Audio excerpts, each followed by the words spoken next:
out of apartment 5B.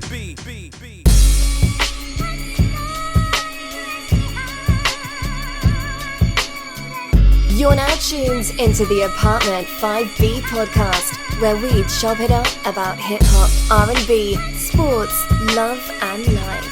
Hosted by Kill.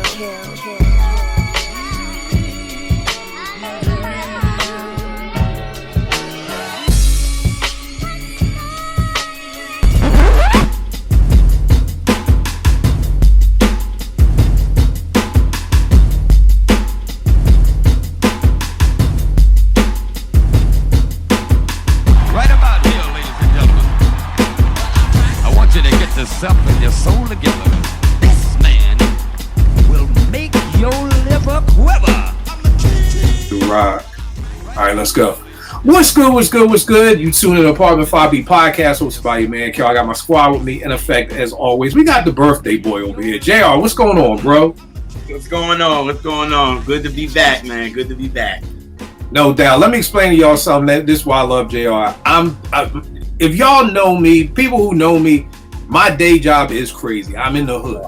It's the summertime. It was just a heat wave. So just it's do the right thing times 100 every day at my job. So I'm ripping and running. I got in my phone. It's JR's birthday. This nigga hits me on the timeline. What was the meme you sent me? Like the nigga just sitting on the just waiting. Yeah, like he sent me the meme, like just wait. I was like, oh shit, like let me call this nigga. I totally forgot about it. I showed the nigga. I'm like, yo nigga, it's in my phone. Here's my calendar. But just in the BS of the hood every day. So, you know, I appreciate that. I always tell people I do not have JR's memory. JR will tell you is the 19th anniversary of fucking Jesse Powell's You. And I'm like, how the fuck do you know that? I don't know. I can barely keep up with people's birthdays. What happened? Out of all of it, you use that one. Yo, here's the thing. That's actually one of my favorite songs of all time. I love Jesse Powell's You. Like, that's probably the only Jesse Powell song that I love.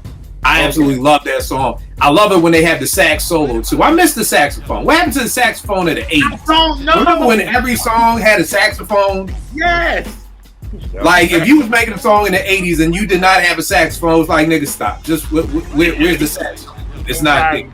So got my brother Vegas in here. We about to drop his new album, Best Style Vintage, the album next Friday. What's going on, Veg? I'm in my bag, bro. You know what I'm saying? Got my bars up, so I'm ready. That's what it is. Tell them a little bit about the album, bro. Yeah, so we did like a rollout of 2 EPs featuring 3 songs each to kind of get a feel for what people are feeling about it and also kind of establish, you know, what the sound is of the album. Just recently we released a teaser single called The Last Verse. That's why it's one verse. Sort of to set things off, and on August 16th, we're going to drop the album, Bed-Stuy Vintage, the album, available on all digital streaming platforms, along with Bandcamp.com, VegasWorldInc.bandcamp.com. But it's honestly, it's a commemoration of 30 years of me rapping. I started rhyming in like 94 in this very book, No Cap. This book right here, I started writing my little raps in there, and it just dawned on me. I was like, yo, damn, I've been rapping like 30 years. So, you know, thanks to the homie Kel, we made a quick album to commemorate that, and we got a lot of boom bap in there. So, you know what I'm saying? Y'all gonna have to step your game up. There it is. Next up, I got my brother Kel. This dude is known for a couple of things. I think he's one of the most dedicated people, I think, to Queens. When I think about Queens, New York, I don't think I think about anybody before I think about Kel. When I think about Morgan State University, I don't think about anybody before Kel. This nigga will be texting us in our group text. Baldwin Hall and Cummings are getting, like, this nigga has opening dates for dorms. Like, this nigga, I swear, dog, we got to get you a job at Morgan. It's literally a travesty that you do not work for this university making 6 figures easily for all he does. He does things for the telecom department. He hooks them up with mentors and all kinds of incredible stuff he does to get back. And then on top of that, he has the dopest t-shirt hip-hop collection I've ever seen. If you tune in every time you're on this show, he has on a different show. Today he has on the Nervous record show. For people who don't know, Nervous is Black Moon. That was correct me if I'm wrong, was that Flex or was that what there was a DJ on Nervous? Was it Chuck Chillout? Chuck Chillout. Chuck Chill Out. Chuck Chill Out was Nervous, but Nervous is really known for that early Black Moon, stuff. But not even Smith and Wesson. That's now Duck Down, but the Black Moon stuff. You probably get Flex because Flex used to make fun of Nervous. He's always said, and Vegas probably remember on 90s, he said like, "Don't get nervous." He was always talking about the labels. They were kind of shicey, as you know. So. Right. As we see through Black Moon and everything like that. And then for the first time chopping up I got my man Ben Forte. What's going on, good brother? What's going on? Thank you for having me. I had you on. I did a sports podcast for a while, and we talked about Shaquille O'Neal and his illustrious rap career. And or lack thereof, but But yeah, I'm excited. Right now I'm doing, as you see on the screen, I got Substack where I've been doing articles twice a week. Basically, I've been doing a series where I do critical analysis of different music videos. I'm doing a lot of hip-hop videos because I think that a lot of hip-hop videos get shortchanged when people talk about the history of music videos. People go right to directors like Spike Jonze. Like, look, I love Spike Jonze. I just did an article on the Big Weezer video he did in the 90s. But he also did the Sky's the Limit Biggie video that doesn't get as much talk. I just did an article on Scenario. I did an article last week on the King of Rock video with Run DMC, which is an amazing video because for people who don't remember, it's basically them going into a museum of rock history and kind of busting up the joint. And like them sort of looking at the old guard of rock and roll, like the Jerry Lee Lewises and the Elvises of the world, and being like, no, we're the new rock and roll. Like, we're here to take over, and we don't even want to take over. We just want to see at the table, but we're going to take that seat at the table. And it's like that kind of stuff that I think gets overlooked, and I enjoy highlighting that kind of stuff. So I'm excited to be writing it, and I'm excited to be here today. And then run the Rock and Roll Hall of Fame. How about that? Right? Yeah, how quickly, like, I always talk about how, you go back to the late 70s, and well, I don't know who this is, but someone. What's up?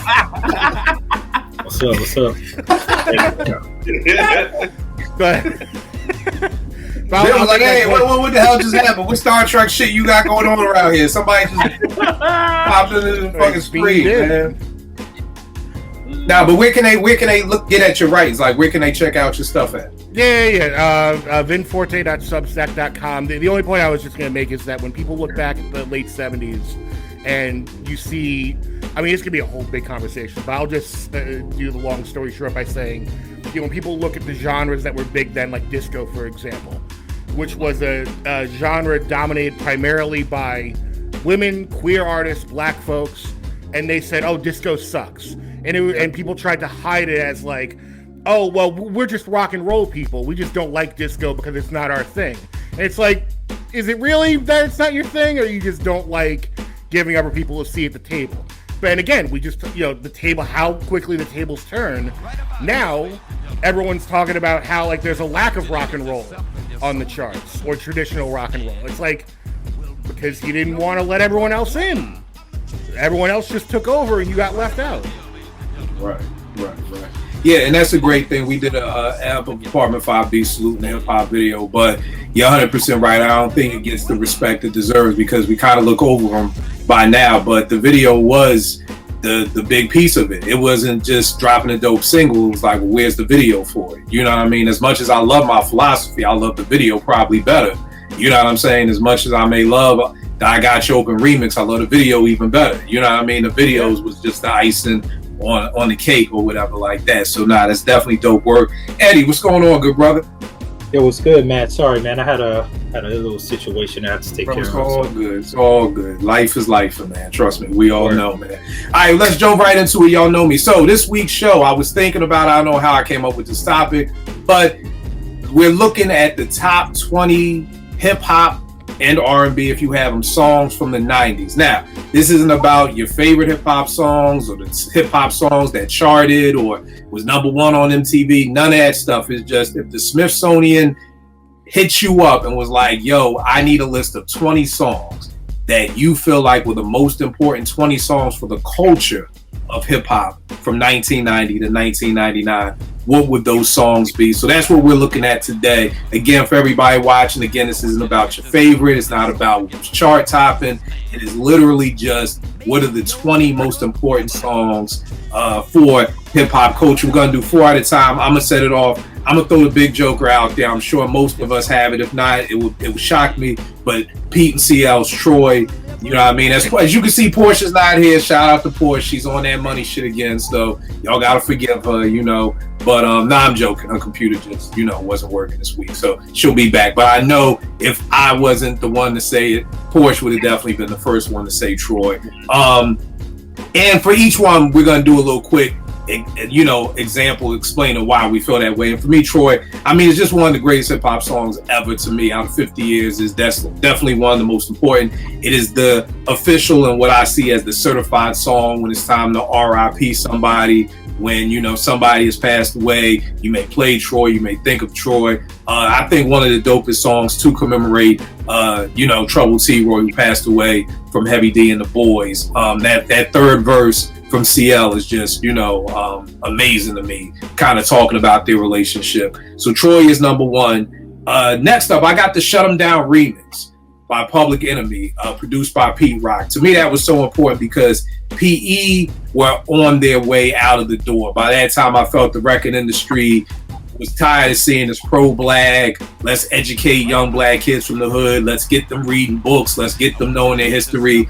I don't feel like the industry wanted that anymore, so we got an influx of gangster rap, so PE was kind of on their way out the door with that album. But then when that remix came, that just kind of shifted everything. And I mean, it to me, that was the last PE banger. Somebody may say, that He Got Game joint off the soundtrack, but for me, that Shut 'Em Down remix was probably 91, 92, because I remember still being in high school when it dropped, so that's probably 91-ish. And then, too, it was the intro of Pete Rock, one of the greatest producers of all time. This was the first time I heard Pete Rock, and I don't know, and maybe the panel can tell me, I'm sure maybe it wasn't, but this was the first time I remember hearing a remix to something.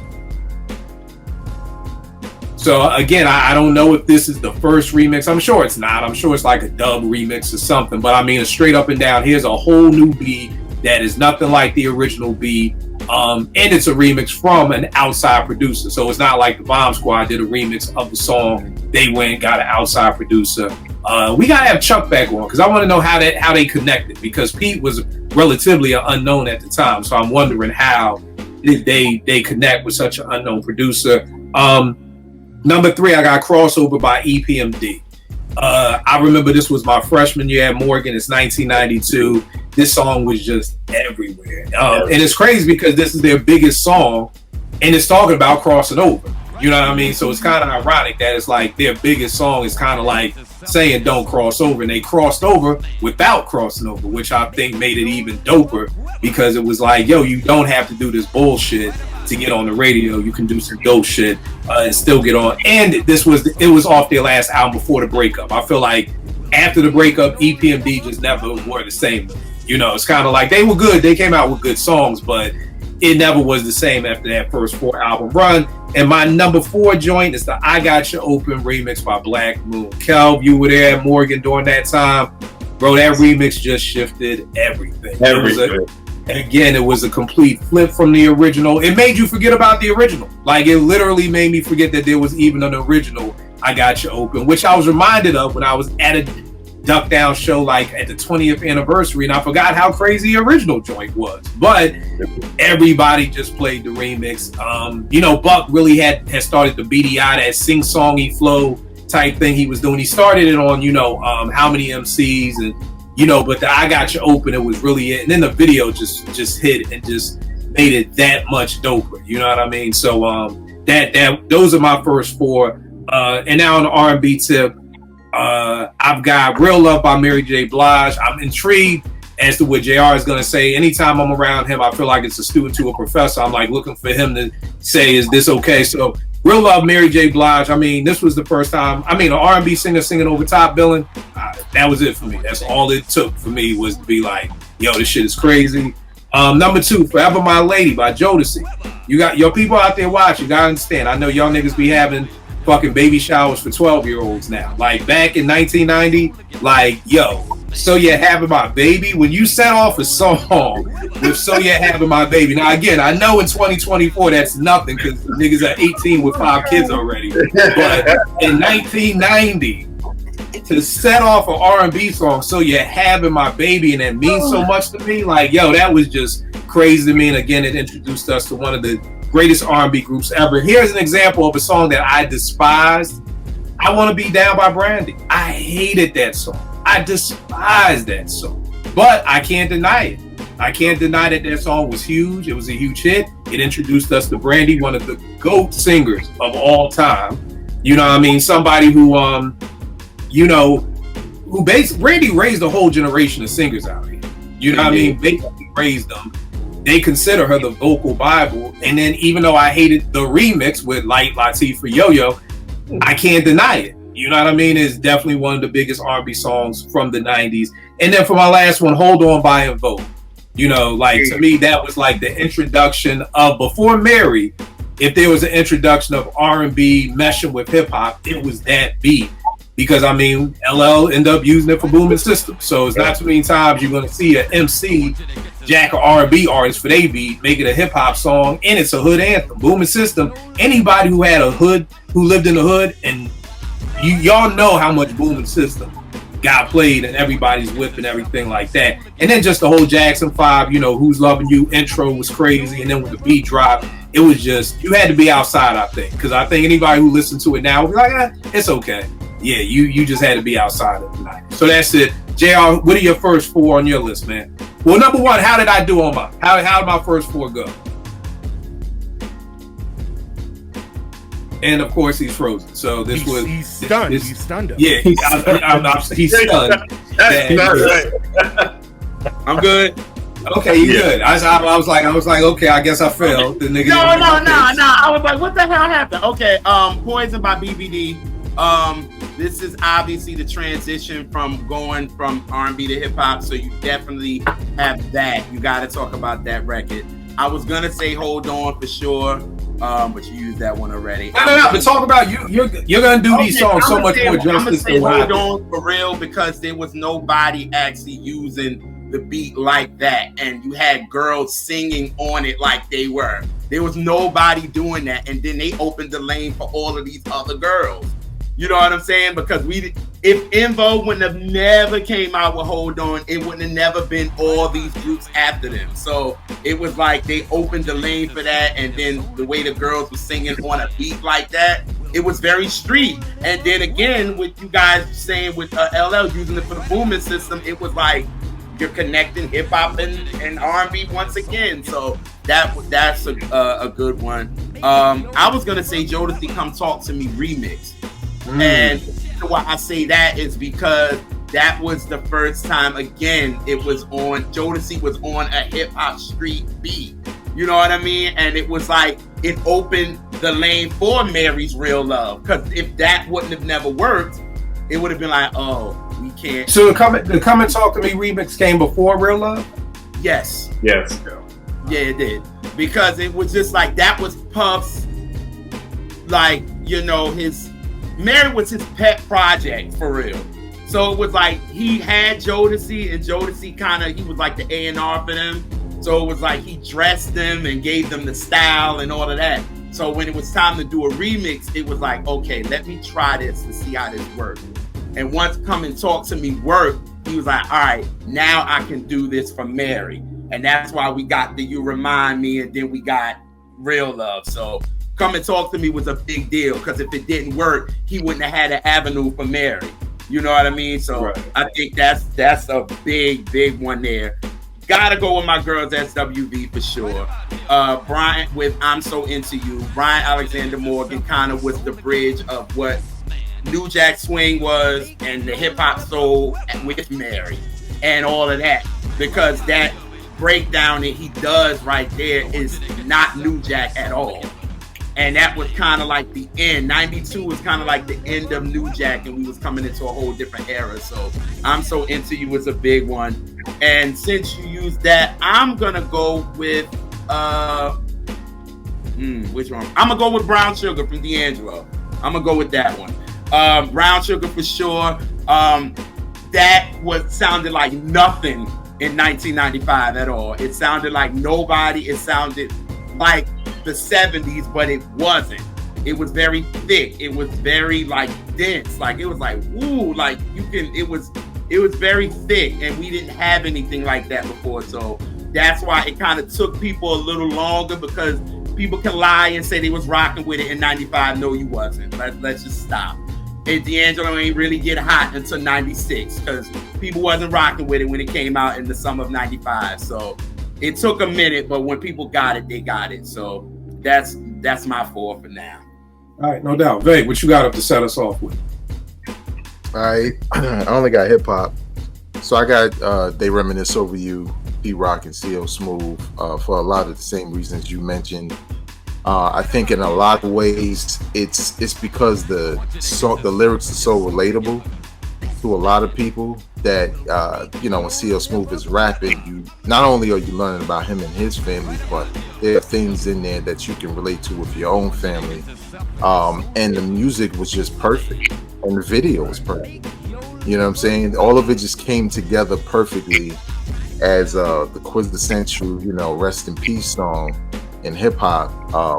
And every time you hear it, I mean, like even when it was on the video game NBA Street 2, it even gave that some kind of life, even though that had to do with like arcade basketball style or whatever. But that was the intro when you put the game in. So, and that's how a lot of people remember that game fondly. So I think that's a very important record.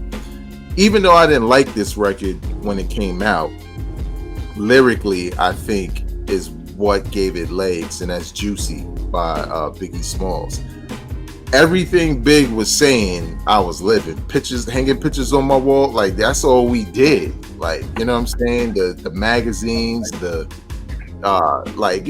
his struggle and how he went from ashy to classy, and like it was just the perfect come up story. You know what I'm saying? Coming of age story, come up story from somebody who's struggling on their last leg, and then they make it. What else I have? Nothing But a G Thing. Dr. Dre, Snoop Doggy Dogg. That shit was just different. We used to NWA at one point. We used to what Ice Cube did, and then we had this from Dre, and it's like, oh, this is a whole nother vibe. That video is timeless. The music is timeless. It feels almost like a summertime anthem, but it's really not. But it could be. You know what I'm saying? Right. Yes, it rocked in New York. We got love for Snoop and Dr. Dre. I was in Brooklyn, Bedford Stuyvesant. Trust me, everybody loved it. And it was all over the radio. But yeah, it was just that whole G-Funk era, that sound. It was new, and it kind of birthed the whole sound for the West Coast at that point. Another one, and my last one, my fourth one, kind of does the same thing. Regulate by Warren G and Nate Dogg. Like, who would have thought? Like, I didn't think Warren G was a crazy rapper, but him, that storytelling he was doing combined with Nate Dogg, and it was like cool, but it was like he's kind of getting jumped in the story, but the shit sound mad cool. Like, you know what I'm saying? It was slick the way they did it. And the video was all right, but it didn't matter because the song was so mesmerizing. So I think it's a perfect example of how to tell a story in different ways in hip hop without having to stick to a formula. As an artist, you can be as creative and different as you want to be. So that's my point. The funny thing I always remember about Regulate, I'm at a barbecue with my OGs, and they're like, yo, man, we love this song, but how the fuck you gonna get jumped in your own video? Like on some old shit, like, nigga, if I'm in my video, like, I'm like beating everybody's ass. Like, how you get jumped in your own song? So that always brings me back then. Ben, what you got for your first 4, bro? On my list in general, I chose to put a bunch of dark horses, a lot of out there picks. None of those are the first 4 I have, though. So you can put the Astro Glide away. I'm coming in easy for the first 4. Fight the Power, Public Enemy. Even though the song itself came out in 89, the album itself, Fear of Black Flag, came out in 90. Maybe the quintessential Public Enemy song. You know, everything that they stood for is right there. in the lyrics, in the attitude of the song, in the video. Everything just clicked, and it really set the tone for what politically charged hip hop was at that time and could be, because you saw other people try and do that same thing and didn't really catch on. Then it kind of faded out as it kind of morphed into gangster rap, and people were less getting political overtly and more putting the cultural politics into their stories and having people digest it through that. But at the time, it really doesn't get much better or more evocative of political hip-hop than Fight the Power. Then I've got Troy, Pete Rock and CL Smooth. Again, everyone else already had it on here and talked about it, but the quintessential reminiscence song. There's really nothing more I can add to it. Mind Playing Tricks on Me by the Ghetto Boys. Texas representation. It didn't sound like anything else that was out at the time. Everything from the instrumental kind of threw people for a loop. When you finally saw the album cover and them in the hospital and Bushwick Bill, like, really crystallized that style of hip hop for a lot of people who maybe didn't live it or didn't have access to it. Because even with stuff like NWA, the visuals of it weren't as striking as what you saw with the Ghetto Boys, where it was just like, no. If the best way I can put it is, if NWA was like, here's what's going on right now, Ghetto Boys were like, okay, but here's the consequences. Like, here's what you're actually getting with this type of lifestyle. And they put it all right there in the track, in the visuals, and I think it holds a very important place in hip hop for that. And then my fourth pick for now is Players Ball by Outkast, 1993. Even though that track came out in 93, you can't tell the story of hip hop without that song leading to the 95, the Source Awards, where the South's Got Something to Say. Very famous clip where they had just won Best New Artist. They're getting booed out of the building. And then Andre just goes up there and he's like, well, the South's got something to say. And again, like, talk about a moment that crystallized a feeling. Nobody booed after that. Like, when they were going off stage, people were clapping because they're like, you know what? He's got a point. And judging by the next, 20 years of hip hop, I would say that the South had a lot to say. Yeah. Good joints. Kel, now I asked Kel to try to pick some people outside the borough. I'm like, if you pick 18 from Queens, give me two from somewhere else. So his list may be like, I asked him for at least two other people that's not from Queens. Because for people who may not know, Kel, this nigga will name 20 niggas from Queens. I got 20. I got 20 from Queens. I did not. I tried to take what you said. I'm listening to what you asked. My first four are all gonna be from Queens. So we know. So the first one is Scenario, Tribe. The quintessential posse record. I mean, obviously you got the Symphony from the 80s that people will say is the best posse record of all time, but Scenario, I mean, it's just, you got Tribe, you got Busta. My number two is actually the Scenario remix. So I'm not sure, when you said that, I was thinking about when you said about Public Enemy, Shut 'Em Down remix. I'm not sure if Scenario remix came out before the. I think Shut 'Em Down came out first. You know what? I don't know. They may be right there neck and neck. Yeah. It might be. But I think about that, like you said, the beat is different. Tip flips a beat, got Hood on there, rest in peace. Send it off. Just love that joint. My number three is Booming System. You touched on it. That joint was ringing throughout the city. Walking Like a Panther was, it was a social album. He comes back. Obviously, Booming System is just ringing. Just heavy. So I think that's, just set up the whole thing in that aspect. And then I got Shook Ones. Got Mob. I mean, just it's New York. That's a New York record. When I hear that record, it's just symbolizes just the sound of New York to its whole. Right. The funny thing that, I think sometimes we forget about, and it's about how important like the single before the album is, because Walking Like a Panther was blah to me. You know what I mean? But it was that Jingling Baby remix. Oh, no doubt. That with Marley, that was like the alley-oop to get you ready for Booming System. You know what I mean? Even with Tribe, I People's Instinctives was cool to me, but it was like, yo, when I saw the remix for Can I Kick It with the Baby Huey drums, that sounded different, and then you kind of see that kind of led to what was coming with Low End. So we just gotta remember them 12 inches that kind of may have come right before the album, because that's what got people hype again when that video for Jingling Babies came out. Like the original joint was cool, but the remix when he's at the house party was crazy. That was him and Marley linking up. I'm sure it was a combo like, yo, you want to do this album, and then we end up with Mama Said Knock You Out. So that's definitely that Booming System is crazy. Eddie, what you got for your first four, bro?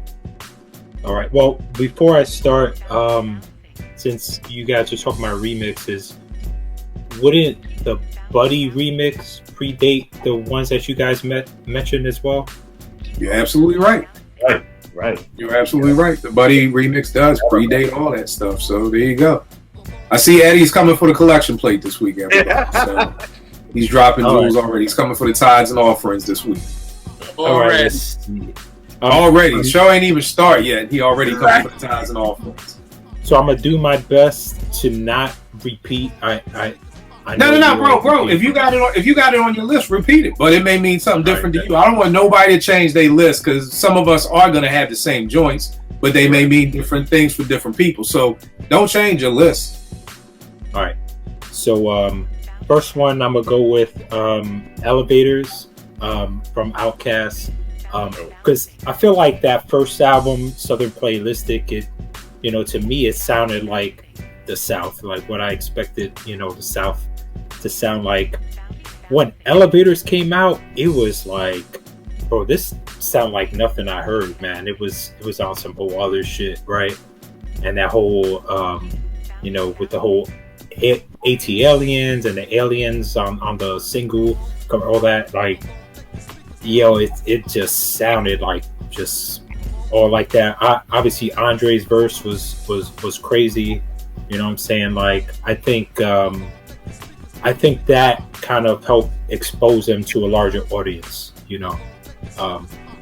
especially like being in New York at that time definitely did. So I'll go with Elevators. I'm gonna go with Simon Says, Pharoah Monch, because like Pharoah Monch was like, he was underground as underground could be, you know what I'm saying? Like, him and Prince Poe, Organized Confusion, whatever, like, had a lot of, concept records and all that, like lyrical, miracle, whatever y'all want to say. But Simon Says was like, to have like an underground dude like that just come out with a straight up club banger, it just like bridged the gap. It started blurring the lines, like, okay, what's underground and what's mainstream anymore, you know what I'm saying, at that point.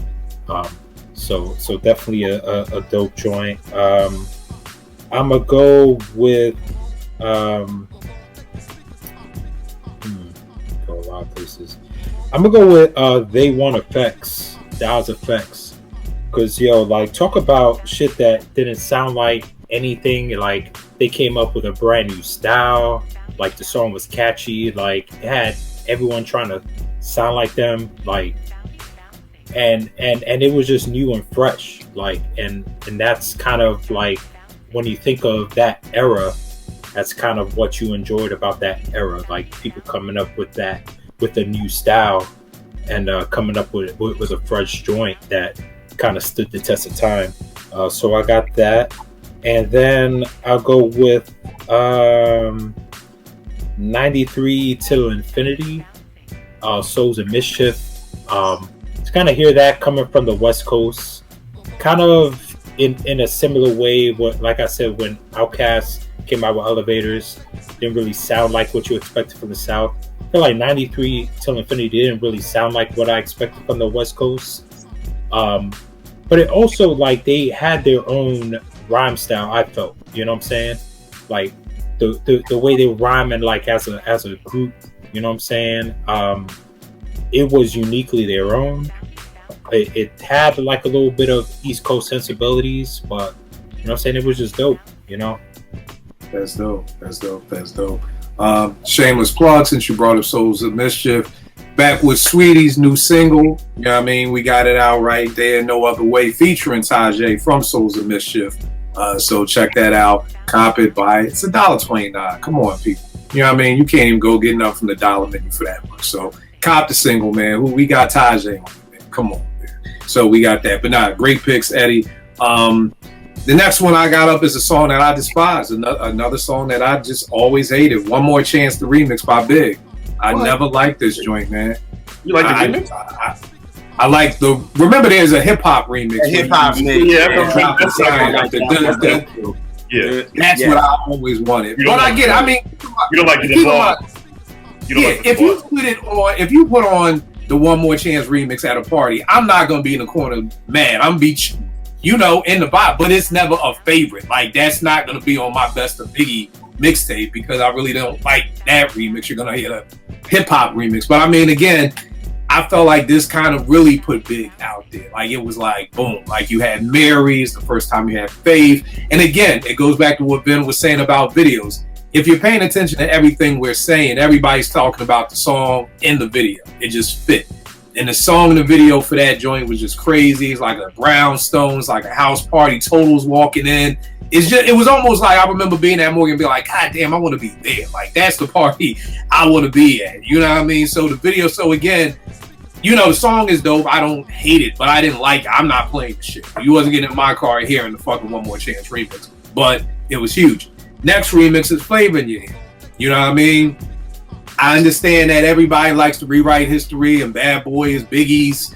He put the flag in the soil and it's like, nah, nigga, Craig Mack did. As much as I love Big, that was all Craig, man. People fuck with, what's the shit you just said, Vague? The first single? Biggie's first single? Juicy. People fuck with Juicy, but Flavor in Your Ear, nah, that was the banger. And then when the remix came out, I mean, with Big's verse on that was crazy. LL, Rampage, everybody. So I think that was it. I mean, that song was just everywhere. You know what I mean? I think that's really what really put Bad Boy on the map was that remix, even bigger than the original. I mean, to the point that, again, just like we were saying with the I Got You Open remix, I was listening to the original Flavor in Your Ear and I was like, yo, this is cool, but I almost forgot the words to it because I haven't heard it in so long because all we do is play the remix. You know what I mean? Next up, Protect Your Neck by Wu-Tang. I mean, it's just Wu-Tang. I mean, it was the introduction of something we had never seen. It was karate flicks mixed in with hip hop, mixed in with all these different type of MCs flavors. So Protect Your Neck, and then the next was Check the Rhyme. I mean, I just felt like that was crazy to me. Like I've always said a million times, Tribe was cool to me. I was like, yo, why are they dressing like that? I don't know what they talking about. Did he leave his Wild and El Segundo? Didn't he? I didn't understand any of that shit. I was like, I don't like the way these niggas dress.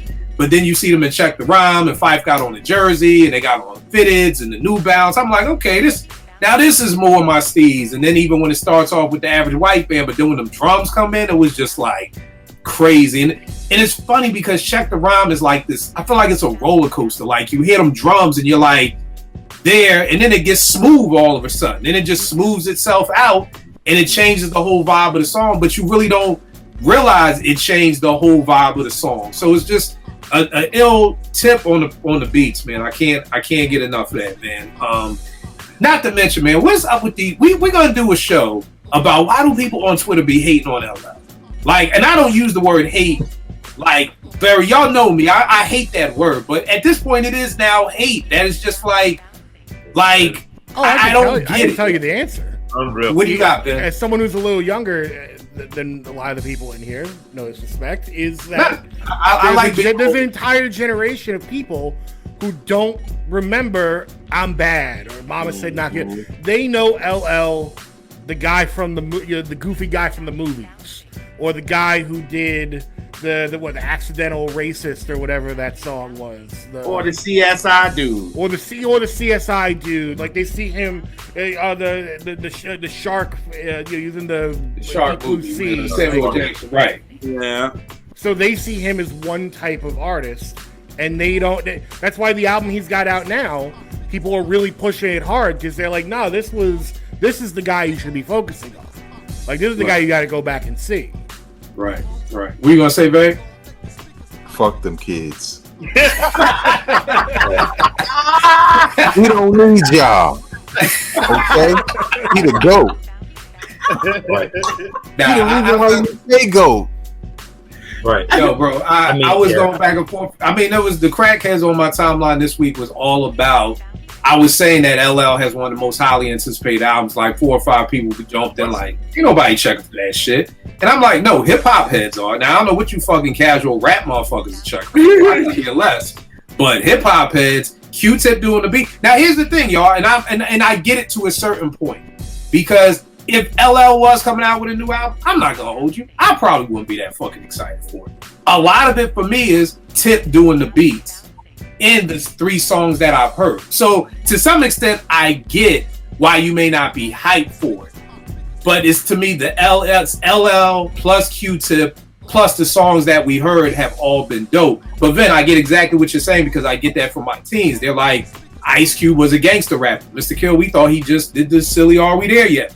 You know, so I get it. You know, my teens, when they say Eddie Murphy, they think of Donkey. They don't know nothing about Beverly Hills Cop or Boomerang or 48 Hours. Well, you on Twitter is also a great Boomerang. song. I mean, the nigga from Donkey, like from Shrek, like, this is your man, Kill, and I'm like, no, it's my man, but not him, not the donkey, but like, people who come at you on Twitter are like a special kind of person, because I always see you argue with them. Man, you would think I was a drug dealer, man. But like their arguments are so like, Michael Jackson can never touch what Drake is doing. Have you seen what people have done to get a mile-long view of Michael Jackson in their town? Yeah, but you're right. You're absolutely right. And this is why I always say age plays a huge part. And that's why I keep saying if you were outside, if you were of a certain age, you get it. But I totally get it. It's just crazy to me about L. But so that's my hip-hop stuff. And then on the R&B side... Oh, I'm sorry. You going to say something, Cal? I was say real quick.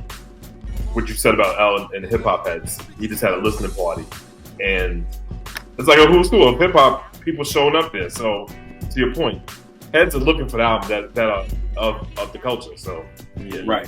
And again, I can't get it because L's been here so long. But and again, I know that there are some people that are looking like, why is this CSI dude trying to rap now? And it's like, he's not. No, he was a rapper first. That was another thing that I not gotten to, but somebody said this to me. We were talking about Pac. I posted an old ep and it was like, who are MCs who you don't feel belong in the GOAT conversation? And Pac's name was coming up a lot. And this one shorty was like, well, Pac was an actor who became a rapper. And I'm like, no, he wasn't. Like, what are you talking about? And she was like, well, you asked me for my opinion. Now I'm giving it to you. I'm like, no, I asked you who the fuck wouldn't be on your list. That was your opinion. That's where the shit stopped. That's where the opinion stopped. This is how y'all niggas be making run-on sentences. Like, that was the question. To answer my opinion, you said Pac. Now that's a period. Now you're starting a whole new sentence, which is a lie, because you're saying Pac was an actor who became a rapper. And that's not the truth. That's not a fact. So you're 100% right, man, but there are people who think this way. But that's my problem with the people that go at you on Twitter, is because my whole thing is you could say whatever you want. If you can form an argument to why you like it or back it up in some way, then, there's no problem, because you gave me a reason why it resonates with you. But the people that come at you specifically are just like, no, this is the way it is. And you're like, but that's not a real fact you threw out. Right. It's because, no disrespect to women. Chris Rock said this. A woman isn't going to let a little thing like sense stop an argument from happening. They're just not. Okay? If they're pissed off, it don't matter if it don't make sense. There's an argument coming your way. Same way with motherfuckers on Twitter. It don't have to make sense. Like, I'm literally, like, some nigga told me today, nigga, you old as shit. I'm like, I said something. He was like, nigga, I'm 40 plus. And I'm like, well, nigga, you old as shit. How you an old nigga calling me an old nigga? Like, this makes no sense. But it's not going to stop his argument from happening. He's still gonna keep coming back. And I'm like, dog, if you're 40 plus, how are you calling me old? But neither here nor there. Calvin, Eddie, I forgot who had their finger up. Who's Vader? Were you gonna say something? Yeah, I was just gonna say real quick that I think, like, I get it for social media. Some people really just turn that thing on to argue anyway. But I think if you consider yourself a music fan or in the know, like using Pac as an example, even using LL as an example, you have to do your homework. It's like with sports. I'm a bigger sports fan than I am a hip hop head. And if you come saying some wild shit like, you know, Paul George is the GOAT, just get the fuck out of my way, dog. Because you don't know sports and you don't know basketball. The nigga's nice, but GOAT, stop it. So in a lot of ways, I just feel like people do that, to Vince's point, to kind of poke at things, but like to Shorty really trying to make a statement like Pac wasn't active. Like, well, you don't know Pac. Don't even mention his name. You don't know Pac. Well, so again, some of the people don't know the argument they're trying to make. Like the Paul George example is actually a really good one, because I do hear a lot of younger people say that, hey, like, I like Paul George's game. I model myself when I play basketball after his style of play.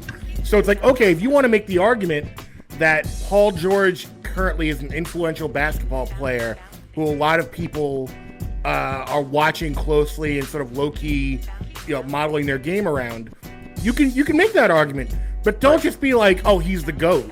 It's like, no, he's not the GOAT. Like, but here's the thing, right? There's no nuance with the arguments, right? Right. Like it's either you like him, he's the GOAT. You don't like him, he's trash, right?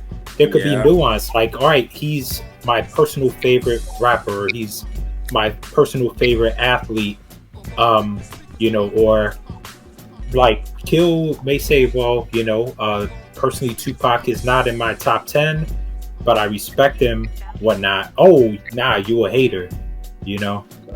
Yeah, you're right. And the sad part is then you end up looking like you're tearing down somebody who you like, because it's like now I'm trying, you know, somebody's like, oh, is the GOAT, and I'm like coming up with all these reasons why he's not, but then it sounds like I don't fucking like Black Thought, and nothing could be further from the truth. But like we said, just context, which goes back to another Apartment 5B app y'all should check out when we did the wrestling belts, because I feel like everything is just, are you the GOAT? But there's so many other things we could salute people for. Who's the best storyteller? Who's the best voice? Who's the best flow? Like, there's other things that we could be talking about to give other MCs their roses and their flowers right now. But because the conversation just always just comes down to who is the GOAT, you just leave out a rack of people. On the R&B side, JR, I'm like you. I have Poison. If I'm not mistaken, it was hip hop smooth out on an R&B tip with a pop appeal. You know what I mean? These dudes was in the videos, had shirt kings, jumpers on with the graffiti on them. And it was really about, yo, what are these three niggas gonna do? And the three niggas did a lot. You know what I mean? So 4 million records later, after, well, what are these three niggas gonna do now that Ralph's going solo? 4 million records later, you have that. And then just also, you know, I think that just set the way for another, it just kept that. And JR, tell me, I felt like it was the like, we're coming out of New Jack Swing, we're meshing hip hop with R&B, and it's happening dope. You know what I mean? So, and then not to mention, Marley was on some of the remixes, the Bomb Squads was doing some of the remixes. Yeah. The next joint I got up, Tony's Anniversary. I feel like this is an anthem for eternity. I feel like until Christ comes for his church, people will be playing Anniversary. I'm sure there is probably not a day on social media that goes by that Anniversary is not being played for someone's anniversary. Kelv, I remember being in some science class. I can't remember because I failed it or I cheated my way through. I can't remember which one. But I had on my headphones and I would listen to Anniversary because it's like 9 minutes. You know, and I love how they kind of go into the instrumental part. I would be listening to the instrumental part more than I was even listening to the words. And I just can remember just keeping that on rewind all day in my home, man. Anniversary of science class, though? Because I wasn't good in science and I didn't give a fuck. Kel, I was a horrible student, man. Like, I went to Morgan to host 889. Like, the second I found out there was a radio station, nothing else even mattered to me in life but that radio station. It was like, what do I have to do? It's like literally like I'm only in college to play ball. Like, that's the only reason. Like, 90% of these NBA players who play college ball just went to college just to play ball. You know, and it's like, what do I have to do to keep, you know, be able to play a 2.0? Cool. What do I have to do to stay here? 2.0. I'll give you 2.5, nigga. Take a 0.5 on top of the 2.0. I was just there for being at the radio station. Number 7, another song that I hate. I despise this song. I can't stand this song. Yes, I know they're from Philly. It doesn't fucking matter. Boys the Men, Motown Philly. I despise that song. I can't stand it. I hate it. I despise it. But oh my God, I hate that record. Oh my God. I despise that. I just don't think he does sound like Boys the Men. I really do. No, I love Boys. I love that. I love Then I just hated the single. I hated the single. I hated the video. They had Genos and Pats. Like, nigga, fuck y'all niggas from Philly taking these motherfuckers Genos and Pats in the video. What's wrong with y'all?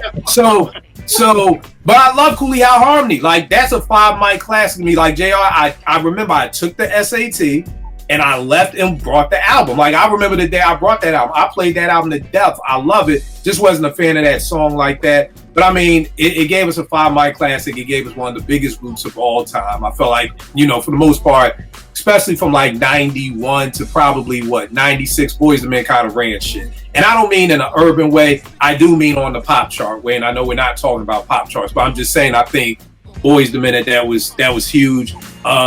Next up, I got Ain't Too Proud to Beg by TLC. I remember the first time I saw that joint, it was like, yo, these joints is talking about condoms. If I want it in the morning, in the middle of the night, it was like, yo, like Shorty's really talking like this. Like, yo, this is my type shit right here. Like, you know, got the condoms on the eyes. I was like, yo, I'm fucking with these shorties. You know what I mean? And again, it just spawned into more of what, you know, the Aaliyahs, you know, we would see more women with the hip hop appeal and everything like that in TLC. So that's 1, 2, 3, and that's my 4 right there. JR, what you got for your next 4? All right, I'm gonna go with Adina Howard, Freak Like Me.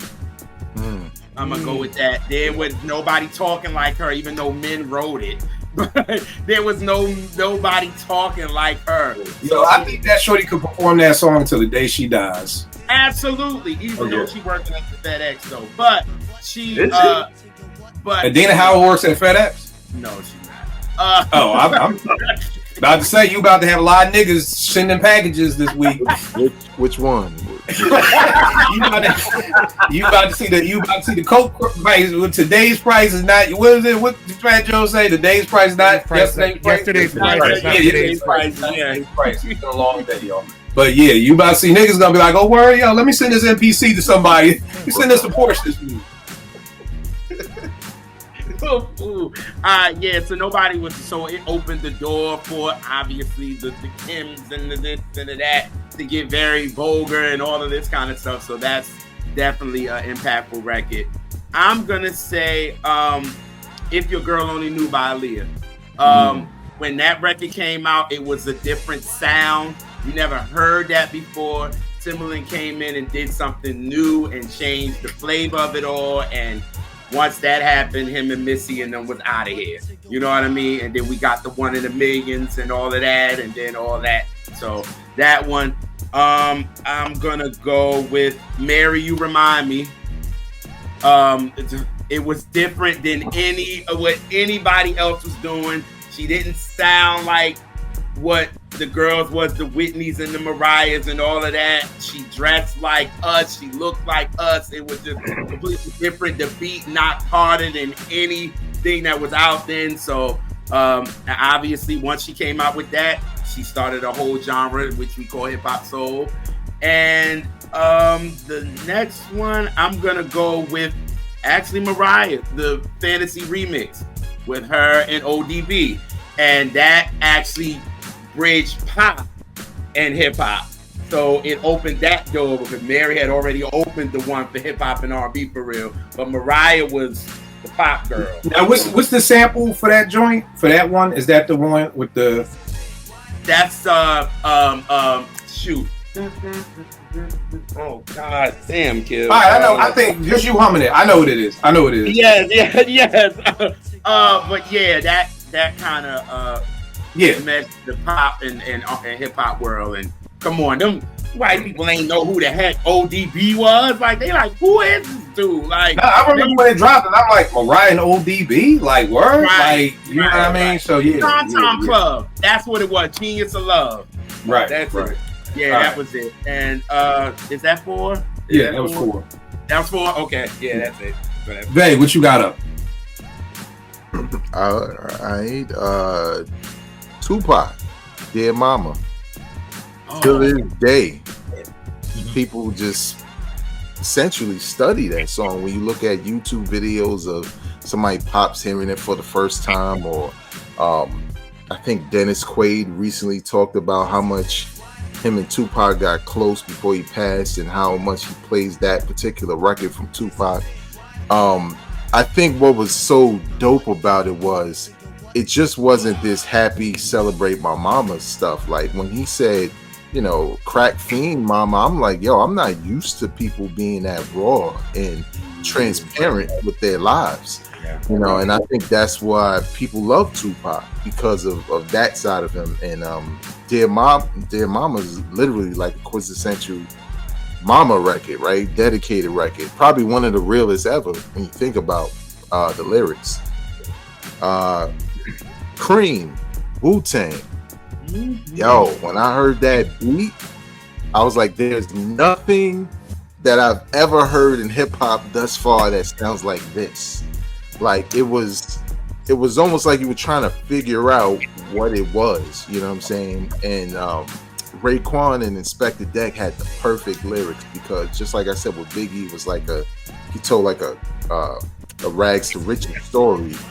They kind of just focused on the rags and what the world is, and how the money just becomes the thing that they got to do because it makes the world go round. And you know, Meth on the Hook, it was just really, really dope and layered. One of the greatest hip hop records of all time.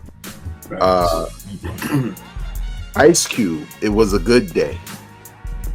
I mean, storytelling at its finest, right? Like literally you could see everything he was doing, from the basketball court to stopping at somebody's house to take a shit, like everything. And it was relatable in a lot of ways, even though that was on the West Coast, you know what I'm saying? And I'm here in Brooklyn. So and you know, it was kind of what Ice Cube did. He was great at storytelling with a little humor at the same time, and the video was dope too because it kind of captured some of what he was saying. Before I say my last one thing about, I'm thinking specifically the hip hop more than the R&B that was mentioned. All of these records have like excellent opening lines that we just remember. Like soon as the song starts, we know the first couple of lyrics, like Shook Ones and Troy, and even like my next one, Elevators by Outkast. Like when I heard Elevators, I was like, yo, this ain't the same group. This is why they call them Outkast, because nobody else is making this. And I just like the fact, I love the flows, because the flows change.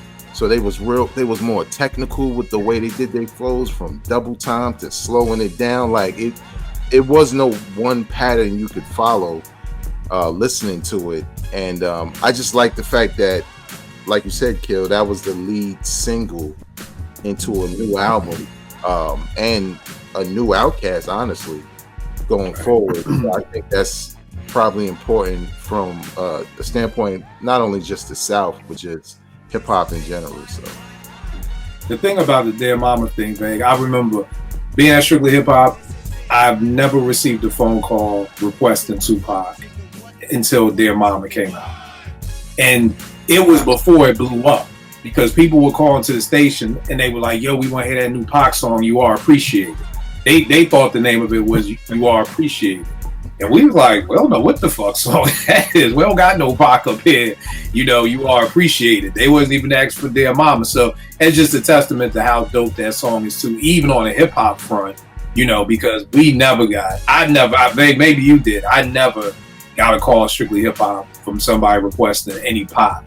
But I don't know where they heard it, but that one night, like a couple of people called up wanting to hear that. So that's a testament to how big it was, even on the underground hip hop, that they wanted to hear that on 889. Ben, what you got up for your next 4? All right, I got a couple oddball picks mixed in here. First off, we got banned in the USA by Two Live Crew in 1990.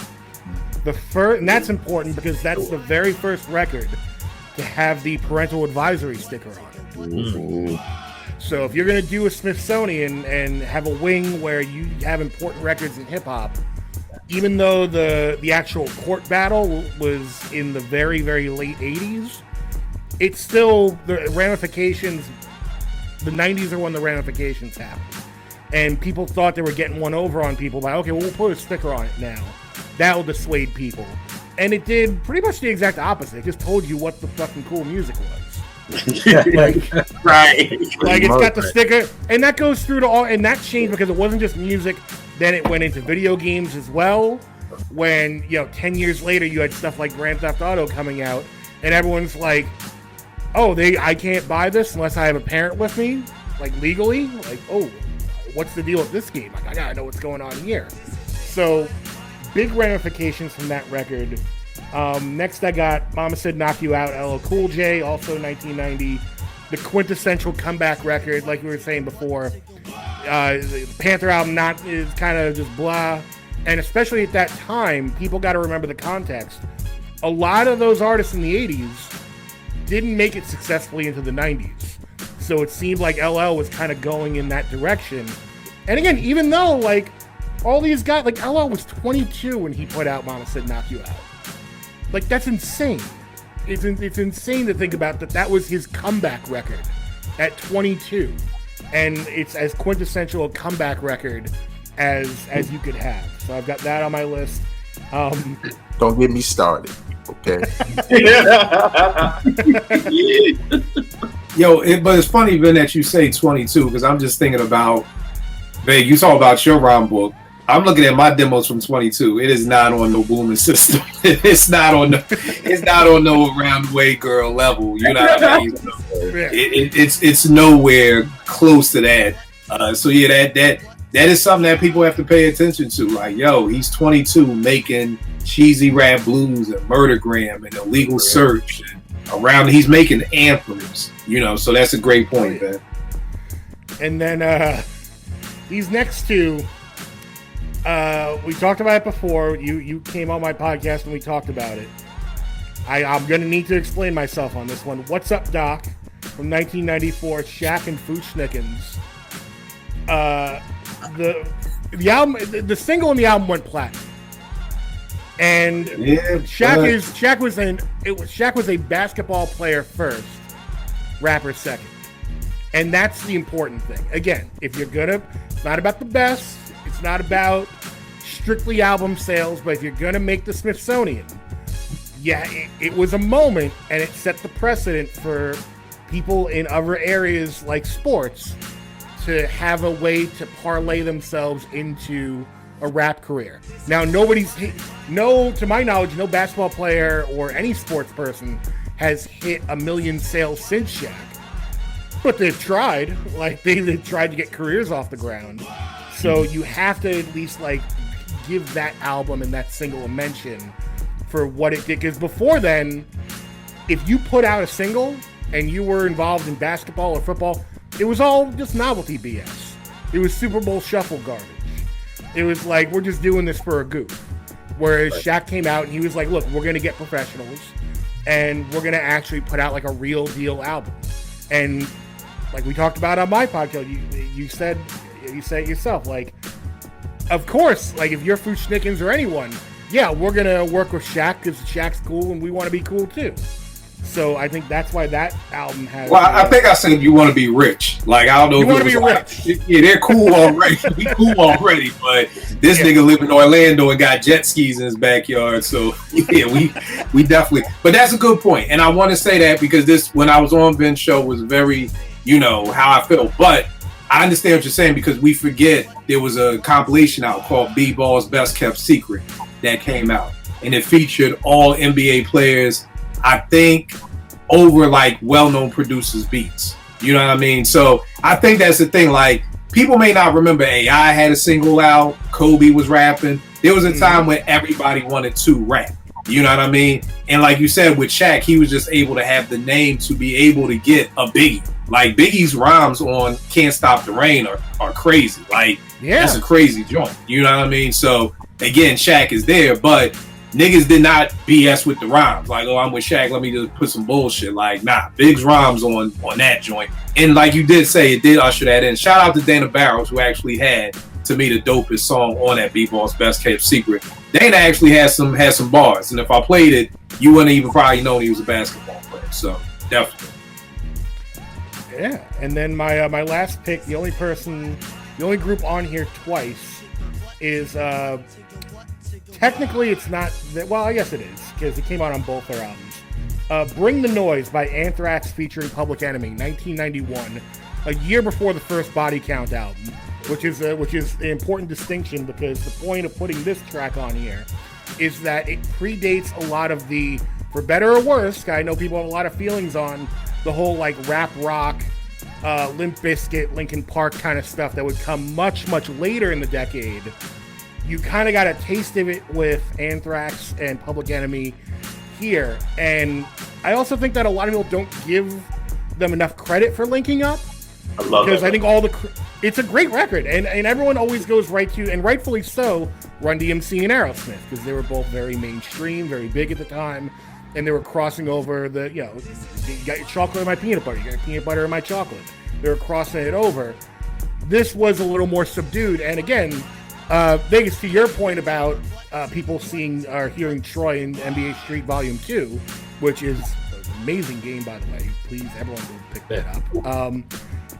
A lot of people actually heard Bring the Noise from the Tony Hawk soundtrack. So that was something much later in the decade, brought exposure to a lot of artists that maybe some younger people hadn't heard. What you got, Vic? I was just gonna say there are two other like rock remixes that I thought were pretty dope. I don't remember the rock side as far as the collaboration, but the Slam remix with Onyx, I thought that was pretty dope. Biohazard. And the All About the Benjamins remix was dope. The rock version. Yeah, I thought it was a dope mixture of rock and rap. Here's the thing, Kel, don't try to think about it because All About the Benjamins ain't from Queens. You saw when you said Onyx, the nigga knew it exactly. He was like, oh, Onyx, yeah. Now you like, All About the Benjamins, he's like, I don't know about that because now we got Yonkers, we got Brooklyn. That nigga was on it with Queens. You said Onyx, oh, yeah, that was Biohazard. Came out first album 1968 on Polydor. Like, if it's Queens, he's there. Now, those are dope picks, and I actually really am interested. I never knew how Anthrax and PE hooked up. Like, I didn't know if that was a label thing because it seemed like you kind of said like the rap rock like kind of eclipsed that, and maybe not even eclipse is the right word. I'm just saying for me, but it kind of eclipsed with, like you said, Run and Aerosmith. You know what I mean? Like, I remember it coming out and me being like, why are they doing this? MOP had a whole album that was mixed in with rock. You know what I mean? So it seemed to still be a lane there for that. But I've just always wondered how that collaboration happened. But yeah, dope picks. Kel, what you got up next? Well, Ben set it off a little bit, so I have Onyx. Throw Your Guns. I just think about us being Morgan, same thing. Just that record just sounded different. It just the energy, the delivery of it's time to get live. Oh my man, at the parties, man, that was crazy. Had everybody shaving their head but me. I was like, I'm not gonna look right in the ball. Y'all am not playing me out, this nigga. Y'all are not playing me. I'm not cutting my hair, but everybody had a ball. Everybody had a ball. I'm gonna get out of Queens for a minute. One for All, Brand Nubian.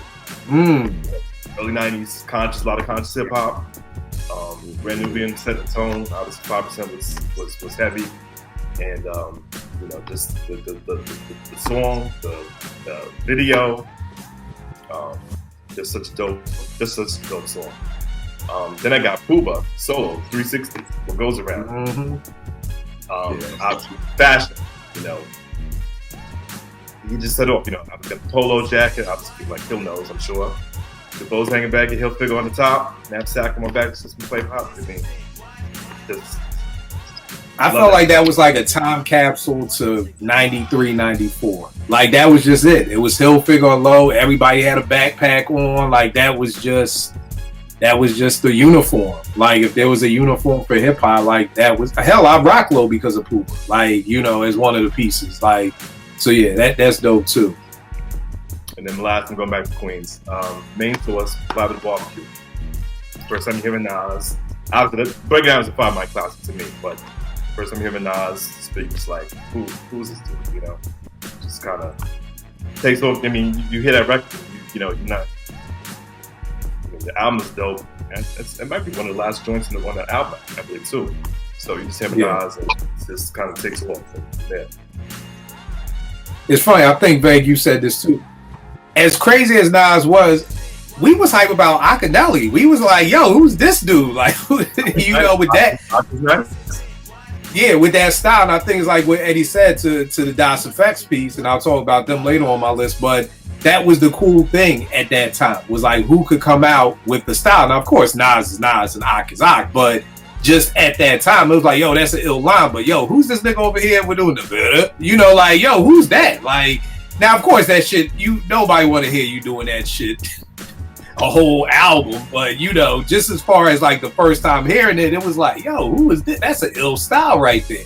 And not the front, that loud hangover with Sadat and Akinyele was crazy on that Funk Flex joint, too.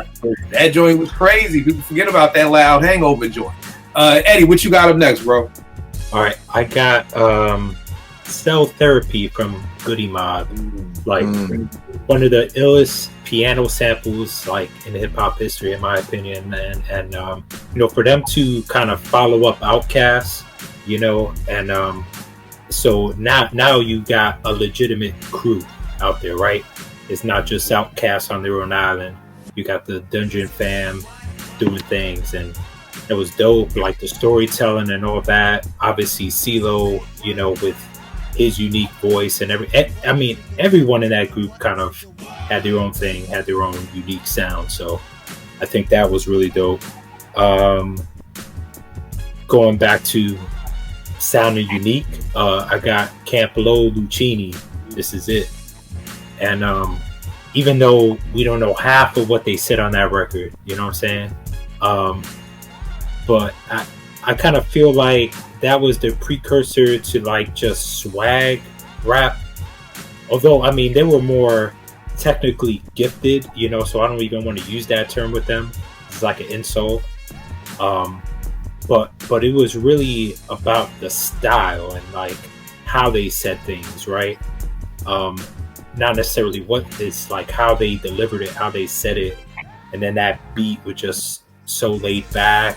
Their style, the video, and all that. So definitely dope. Going with Come Clean by J. Rue the Damager. Just one of the craziest beats. Like, I know, obviously that whole water drop and, the whole thing. Like, damn, what did he sample? Did he actually sample water drops and all that?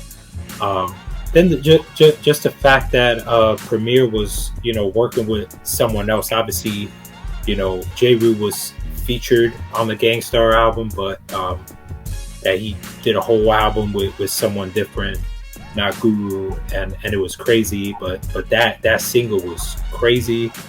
Yeah, and the Lunas, I got 5 on it. That's just all-time classic. That joint, it's just one of them evergreen. Like, I when I first heard that joint, I didn't even know where they were from, to be honest. Like, it's just a dope song, period. Obviously a smoking anthem. Like, can't have 420 pass by without blasting that joint. It's just crazy. And fast forward to the future, how Jordan Peele kind of had them flip that joint. What movie was it where they flipped it? Us. Yeah, they slowed it down, chopped it up, whatever, and made it sound crazy, but definitely dope joint. All right, no doubt. Next joints I got Mass Appeal by Gangstar. Similar to Crossover, they're making fun of the radio. Premier heard the samples, sound like elevator music. Becomes their biggest hit. Here's the thing, boys and girls. You want to sell some records, make fun of somebody, because obviously that seems to be the best way to do it. that's what blows you up. Like, you know, MOP never thought Annie Up would be their biggest hit about robbing people. You know what I mean? So Mass Appeal by Gangstar, and again, just Vegas talked about numerous times the video too. Video for Mass Appeal is just classic, right along with the song. Cal said it shook once too. I mean, I think this is one of the biggest songs in hip hop period. We were talking about it on my timeline a while ago, like, is this the dopest beat ever? I personally don't think it is, but I'm not mad at nobody who does think it's the dopest beat ever, because the shit is crazy. I mean, it's literally just an anthem. You're bouncing back from juvenile hell. And people forget about Shook One's Part 1. Shook One's Part 1 was dope. You know what I mean? I remember getting that in the mail. They had the ill promo sticker too, and it had like, it was like in the dictionary, like said shook, adjective, and then it like broke down what the definition was, and it was like after it broke down the definition, it was like, and also the new single from Mobb Deep. And even just hearing that, we was like, oh, this ain't that, you know, hit it from the back. Like, this joint is gonna be dope. But then when this one dropped, like, I forgot what roller skate rink that was over on Pennsylvania Ave that niggas was having parties at. Shake and bake. Damn, see what I mean? Fucking Morgan President right here remembers all these shits. Yo, I remember that shit coming on, and it just like being just an eruption of people. Got women, everybody just loses their mind once that joint come on. All the killers in $100 bills. Like, that's all you gotta hear, and it's just off to the races. Number 3, The Choice Is Yours remix with Black Sheep. I mean, just huge song, party starter, classic 30 plus years later. Dres can, again, until Christ comes for his church, he will still be performing. Like, if he was on a Titanic, it's sinking. He's still engine. But niggas and they life vests. Like, I mean, it's just gonna, niggas be trying to run off the boat. They're like, wait, we gotta do this part, y'all. It's like, it's just an anthem for forever. Yo, I just want to say with that, like, it's so true, because I went to the Roots. They had like a version of the Roots picnic. Oh, I thought you were gonna say niggas was almost dying and niggas was fucking doing engine number 9. Okay. No, but they had a version of the Roots, and it was a crazy stack lineup. Like, you had, you know, obviously the Roots, Black Sheep, Diggable Planets, like Rest Event, whole bunch of people, Jungle Brothers. That was a closer for the whole show. That, because it's like, what you want to hear after that? Like, how you follow that shit up, right? So you got all these legendary artist groups coming together. I think Farside was there as well, all that. So it was crazy. And that was a closer, and it was just so fitting, and everyone just loved it, right. You know? I mean, the shit has been used on car commercials, the whole list you could get with this. I forgot, I think her name Lola Brooke or somebody from Brooklyn, a new MC shorty, she used it, you know what I mean? So just a classic song. And then Vague already said it, Nothing But a G Thing. You know, the first single from probably one of the biggest albums ever, you know, with the Chronic. Snoop's Real Coming Out Party, because we heard him on Deep Cover, and it was like, yo, this is dope, who was War? But then you hear that, and then again, like Vague said, the video was just, I mean, Dre coming to Snoop crib, oh, Snoop, he back there in the room, and Snoop getting up, and then them just getting in the car, just going about their day. It was just, again, classic. So those are the 4 joints. On the R&B tip, I have SWV's Week. I think SWV was one of the few R&B albums that I loved at that time, in like 92, 93. Like, I loved that album. I loved Week. I loved how they had the acapella first, and then the joint came in. I just think Week is an incredible album. Just saw them about 2 weeks ago at that SWV Escape tour. And I mean, Week is just crazy. You just got 20,000 people knowing every single word to it. It's just an iconic song. And the jail is going to approve of that. Yeah, I mean, I could say he won't prove anything except probably off the Release Some Tension album. He hates that album. I don't even like Week. You don't like Week? What? Oh, okay. I'm shocked. I'm not a fan of Week. I even told Brian that himself, and he was like, "Wait, what?" I was like, "I'm a sing along to it, but just not the biggest fan of Week." And it came at a time where all of them damn sappy ass ballads at the time, and that was one of them. And I was just, like, come on, yo. I was like, I've had enough. I say it on the timeline. Music speaks to us all differently, man. So I ain't mad at it. Next up, I got Candy Rain by Soulful. I felt like this is just one of them songs that you can put on. If you are of a certain age and you hear Candy Rain, you are going to lose your shit. You're going to do the dance. To me, it was the last little kid group, too, to really pop like that. You know, you had ABC, the boys, all them, even when the youngsters was for something for the youngsters. Like, I felt like, you know, Candy Rain was, Soulful was really the last, like, kid group like that to pop. Tell Me by Groove Theory. I mean, again, it's very similar to Candy Rain. Like, if you put on Tell Me for people of a certain age, we are going to sing every single word of it to the T. JR, I'm sure you knew this. People may not know this. There was a group from London who had the song first. Yes, we talked that about I never knew, because by the bridge, there's always this guy singing with a Mel. And I'm like, who the fuck is this nigga? Like, where did you come from? But it was part of the original group part that she's singing with. That's what somebody told me. Is that wrong, JR? Well, no, that's Trey Lorenz. Okay, somebody had told me that was part of the original group, and one of the reasons, like, for them to get their beat. Trey Lorenz or some background for everybody. Y'all know him from singing "I'll Be There" with Mariah. Right. That's him. Right. So why did he just pop up for the bridge then? I mean, he was just doing background for real. Like, he's just one of them session background singers for real. And they actually heard the record, and he was already on it. Mill didn't even want to really do it, to be honest with you.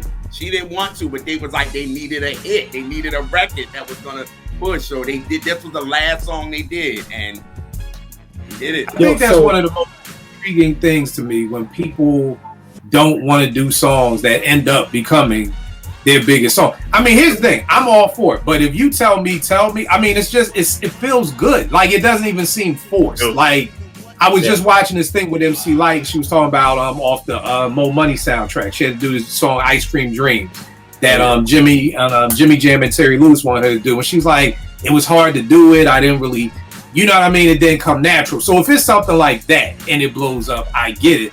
But it's just like, yo, Tell Me is like, I don't see how anybody couldn't like that song. You know what I mean? Yeah. Well, here's the thing, right? Like Weak either. You said what happened? Coco didn't like Weak. She hated. Wow. She didn't want to record it. They had to force her to record that record. She was like, I don't like it. It's how all that method. She was like, nah, I'm good. But here's the thing, Kill. Like, to your point, they did make that song for someone else. Like, there was a group, it came up, right? And that version of the song sounded totally different, right? And I think the group flopped, their album flopped, and it was like they needed another song for the Group Theory debut album, and they were like, yo, we got this song. They got permission, and I think their version obviously sounds way, way, way better. Yeah. You know what I'm saying? Because I heard that other version, and I was like, yeah, no. That wasn't it. Right.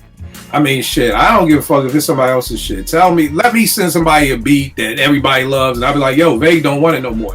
8 other niggas gonna be like, bet, let me grab it. Like, ain't nobody gonna be like, oh, that was Vegas'. Well, nah, nigga, give me that shit right now. So, and then the last show I got, JR brought it up, Brown Sugar by D'Angelo. Again, I wasn't in love with this record when it first came out. I was like, it's cool. You know what I mean? Then my man was like, yo, you know you're talking about weed. And it was like, oh, I like it a little bit more. I'm intrigued now. Song about weed. Like, okay, I'm with this. And then D'Angelo didn't look like your regular R&B person. Like, he looked like he was a hip-hop head. Or he looked like he was a rapper. You know what I mean? So I think that guy, I really didn't get on the D'Angelo bandwagon until Lady. Now, when Lady came out, it was like, we good with this. But but Brown Sugar, again, like JR said, intro of Neo Soul, a genre and a name that I hate. You know what I mean? But yeah, he kind of set shit off. JR, what you got up next for yours? All right, I got Hey Mr. DJ by Janae. Mm-hmm. You play. I was on the cusp with that one. You just have to, like, if you're playing it at a party or whatever, it's like you gotta play that record. Like, if it's not on your 90s list, then something's gotta give. Right. You know what I'm saying? Like, you have to play that record. Just like I was gonna say, Tell Me. Like, that's a record you have to play. Like, if you don't play that record, then something is up with you. You know what I'm saying? So shout out to KG for Naughty by Nature, man. People don't give him enough props, man. This dude was part of Jaheim. what was that? Coffee Brown, Next, Janae, and still giving Naughty some bangers too. So we don't give him enough credit. All right. Then I'm gonna go to Feel Good, Tony. I'm gonna go to there. I mean, you didn't have a band, like a typical band that gave us like, because when you think of a band, obviously we're gonna think of Earth, Wind and Fire and all of them, right? So with Tony, they were a band, but they gave us some hip hop flavor, especially what Feels Good had to do rhyming on it. So it was definitely. And isn't that like Tupac's brother or his stepbrother or somebody in Thug Life? I was just about to ask y'all because I didn't know. He's somehow down with Pac. I forgot what it is, but he's somehow down with Pac's crew or whatever. Oh, really? Mercedes, the mellow, go to 3 rhyme, got the rhyme acapella. Yeah, he's down with Pac somehow. And then this one I have to say, Boys to Men, but I was gonna say End of the Road. Even though I'm not the biggest fan of this record at all. But at the end of the day, you have to, the impact that it made such an impact for them. You know what I'm saying? They were no longer just R&B guys. I mean, they were R&B guys, but they were no longer just Cooley Eye Harmony guys anymore. You know what I mean? It was like they went global, and then the pop groups followed that blueprint instead of what we like the Please Don't Go and This Is My Heart and all. That's what we love. You know what I'm saying? That's how I was right there. But those groups started to follow what they did after End of the Road. So that song, the impact that it made, and the groups that came afterwards, it was like, okay, we're gonna follow that, and that's why. So I have to throw End of the Road in there.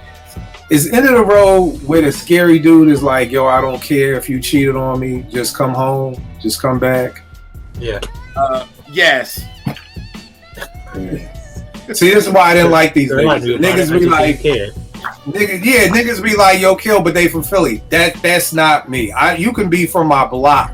If you're a scary nigga with that voice talking about come on back, I don't care if you cheated, like, nah, nigga, like, stop. You can't come back, nigga. You can't come back, nigga. Again, they did not want to do this song because they felt the same way you felt.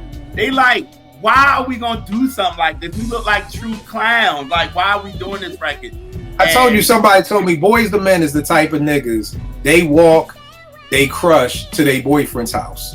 And then their boyfriend's house is Jodeci. Like, so it's like, come on, baby. Let me make sure you get to Devontae's crib safely.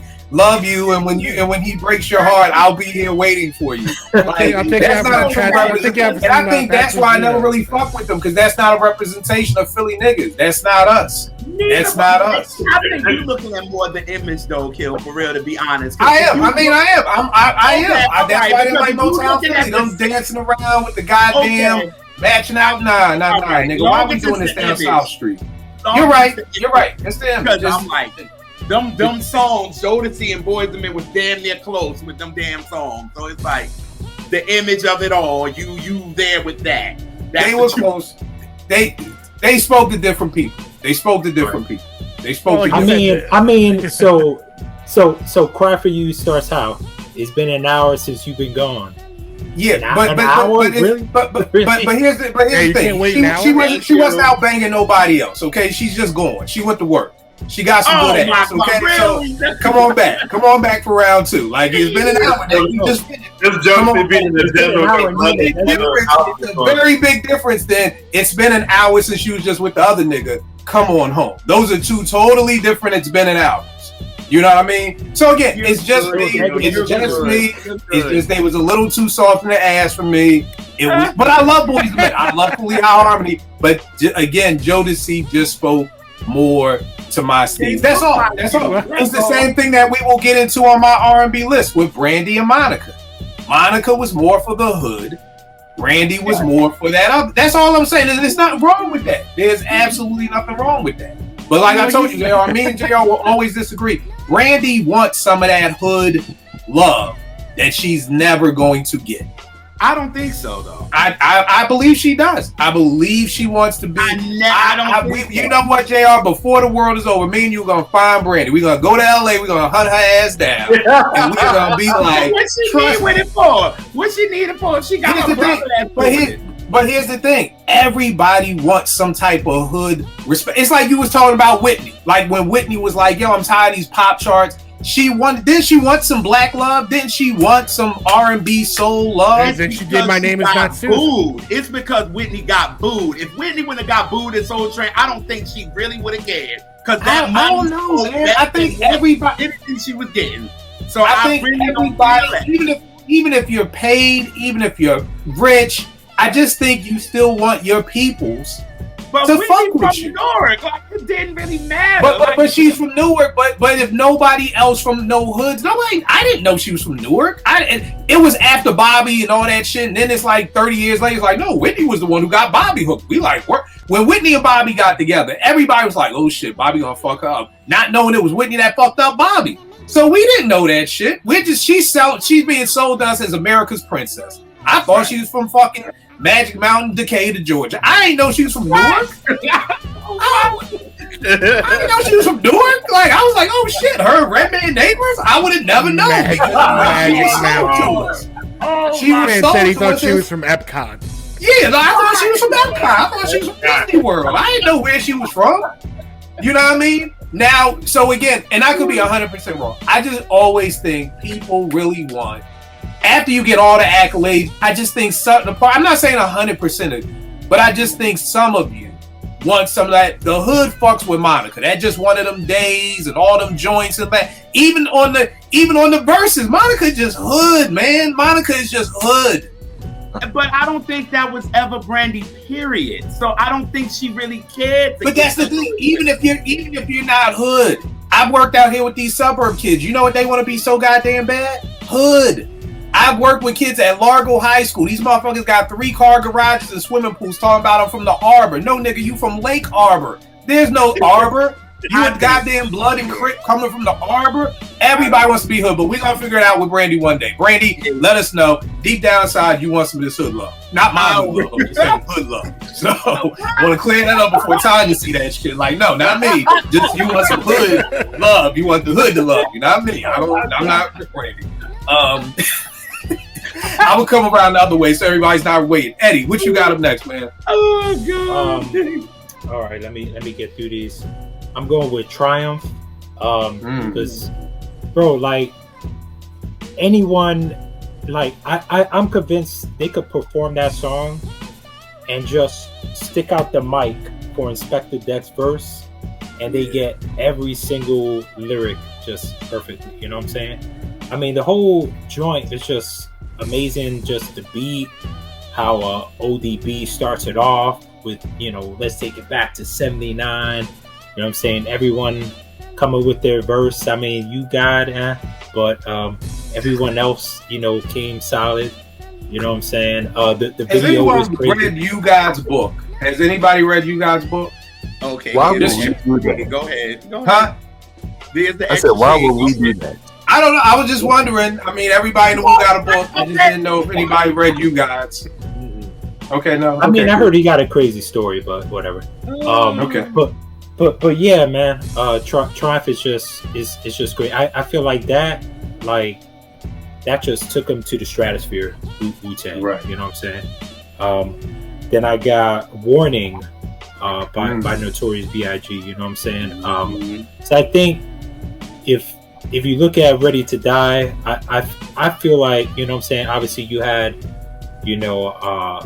Juicy and you had these other songs, Big Pop or whatever. To me, Warning was like, okay, that had me take notice. It's the storytelling, the beat was crazy, the video was crazy, and like just how descriptive and hardcore that shit was. Like that, to me, that really showed me what Biggie was capable of. Just with everything, how he was rhyming, the whole concept, everything like that. Then, I mean, this next song is not really a song that I love, just because I'm in LA and it gets played damn near everywhere, is California Love. California Love. But you can't deny the impact. You know what I'm saying? You had Dr. Dre and Tupac, and you know, it's really an anthem. You know, it's really an anthem for LA, whether we like it or not. I mean, I'm in LA. I'm not from LA. I'm from New York. But yeah, it gets played everywhere like that. And then, or shit, what the hell?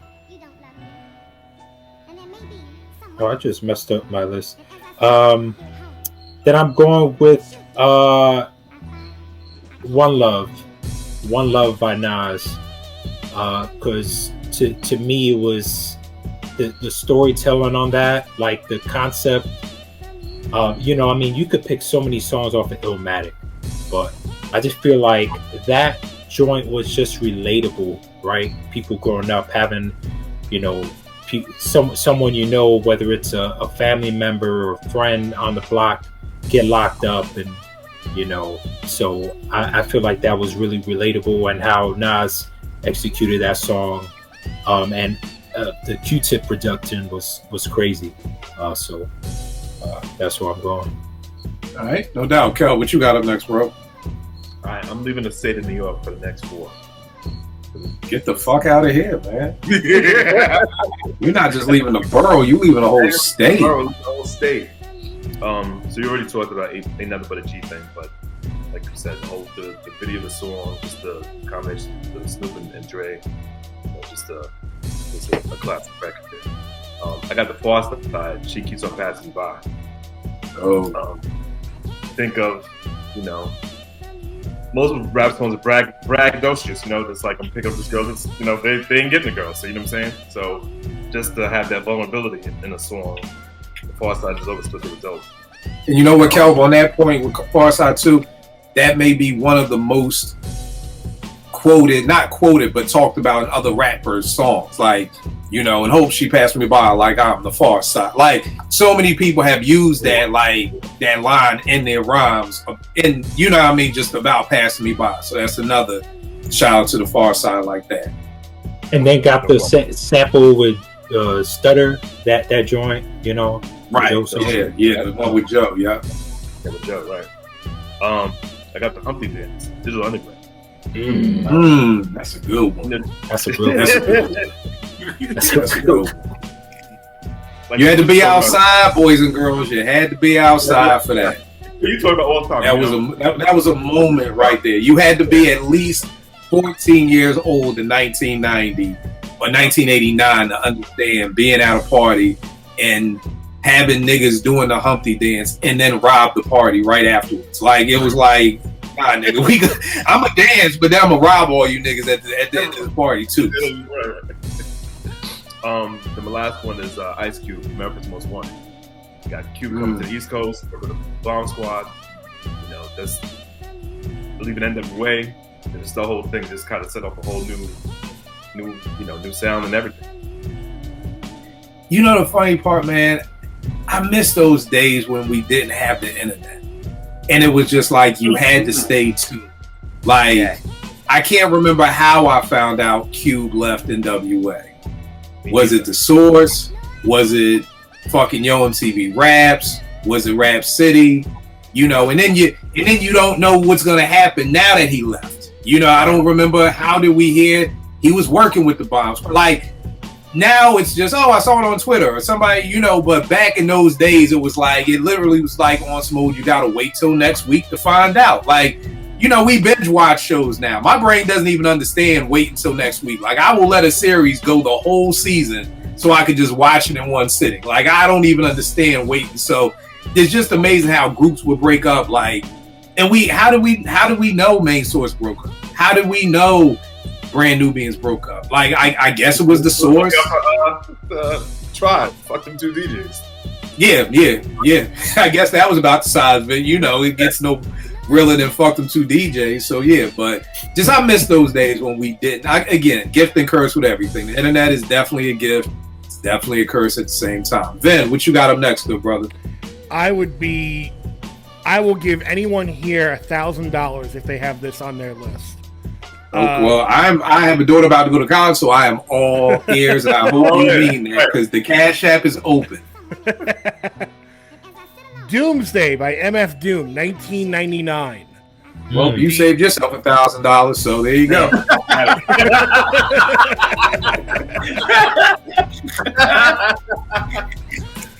Kind of like a taste sneak preview of what would become sort of a dominant indie alternative hip hop sound over the next decade.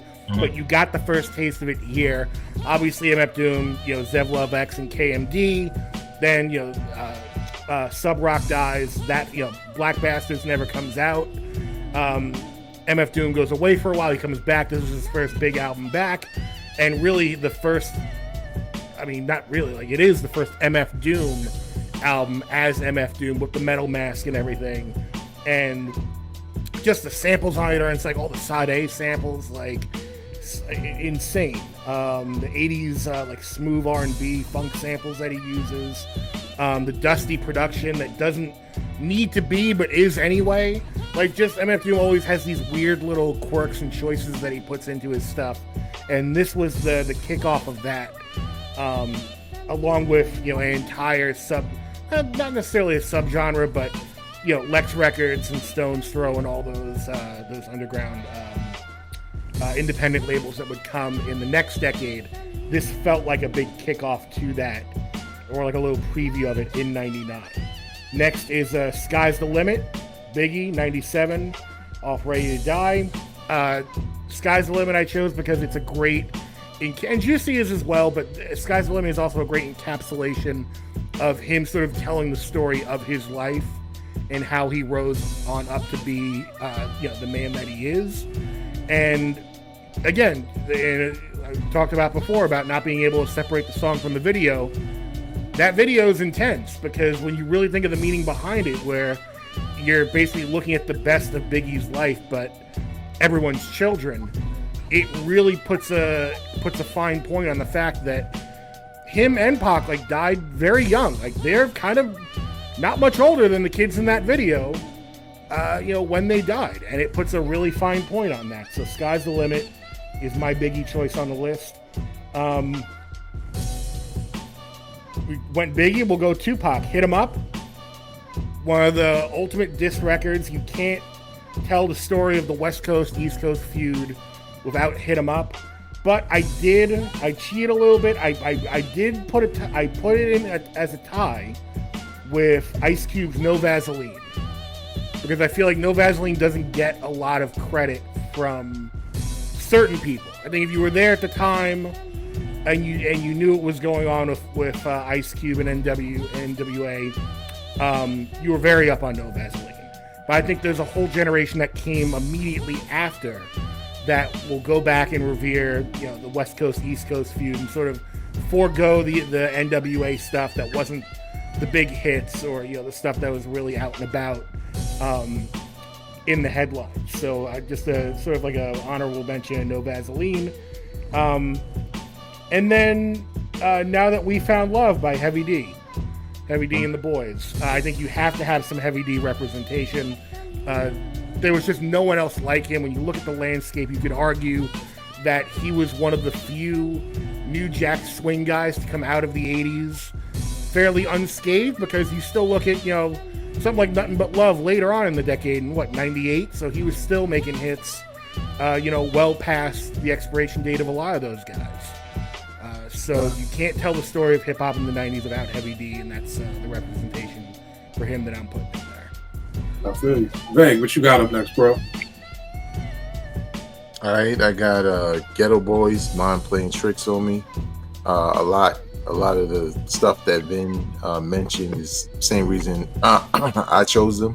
Also, I like the fact that in a lot of ways the song deals with mental health without being overtly preachy about it, just telling stories, but it's clear from what they're talking about, especially Scarface's verse, because he deals with mental health. And that was like a driving point for his verse on the version we know, and another version where he has more than one verse, I think. very dope record, dope video that kind of matched it. For years, I didn't know what the hell Willie D was saying when he said, "'Cause I'm paranoid." Like, that nigga said paranoid. Like, I got my gun 'cause I'm paranoid. You're like, what do you say? But I love that record. You know what I'm saying? Everybody's verse, especially Bushwick Bill's verse. And the video was crazy. Again, we go back to the video. When he went with the whole trick or treating. I mean, you can't say Bushwick Bill and me not see him like running across the screen like you can't, man. The video. Right. Like, that's how little people fight. Get that running start.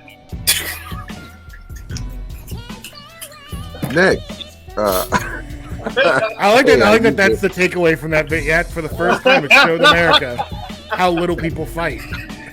No, we didn't know before that video. Honestly, he had one of the best verses. Honestly, yo, this nigga said little niggas get a running. Hey, how else he gonna hit the nigga like in the face? I'm dumb, y'all. Yo! Look, I try to be politically correct. Because now I'm sitting here fucking thinking like, yo, is that true? Like, I guess you do gotta get a fucking running. You gotta get momentum. You gotta build up momentum. Build up some momentum, man. Yo! Look at this, Apartment 5B, not just doing hip-hop education, but how do little people fight? And I think that is the politically correct way of saying it now. Like, all bullshit aside, I don't think you say the M word anymore. You say little people. So we are politically correct. All the DEI people out there, we're good. Next. And please, next, before we get canceled. Mama Said Knock You Out. I mean, it was a comeback record. It was kind of unexpected. It was LL in a different lane as an MC. The sound of it, again, the video was crazy. It just all felt as big as the record was. You know, watching the video, hearing the song, just a dope experience. If you was around back then, A Tribe Called Quest, Electric Relaxation. I feel like I don't know what it is about that record because there's a ton of like love songs in hip hop, but something about that record is just cooler than most. You know what I'm saying? It's really like lyrically they kind of really captured what a typical dude, how he would approach a relationship or his feelings and stuff like that without being too macho or too sappy. It was like perfectly in the middle as far as the how they approached it.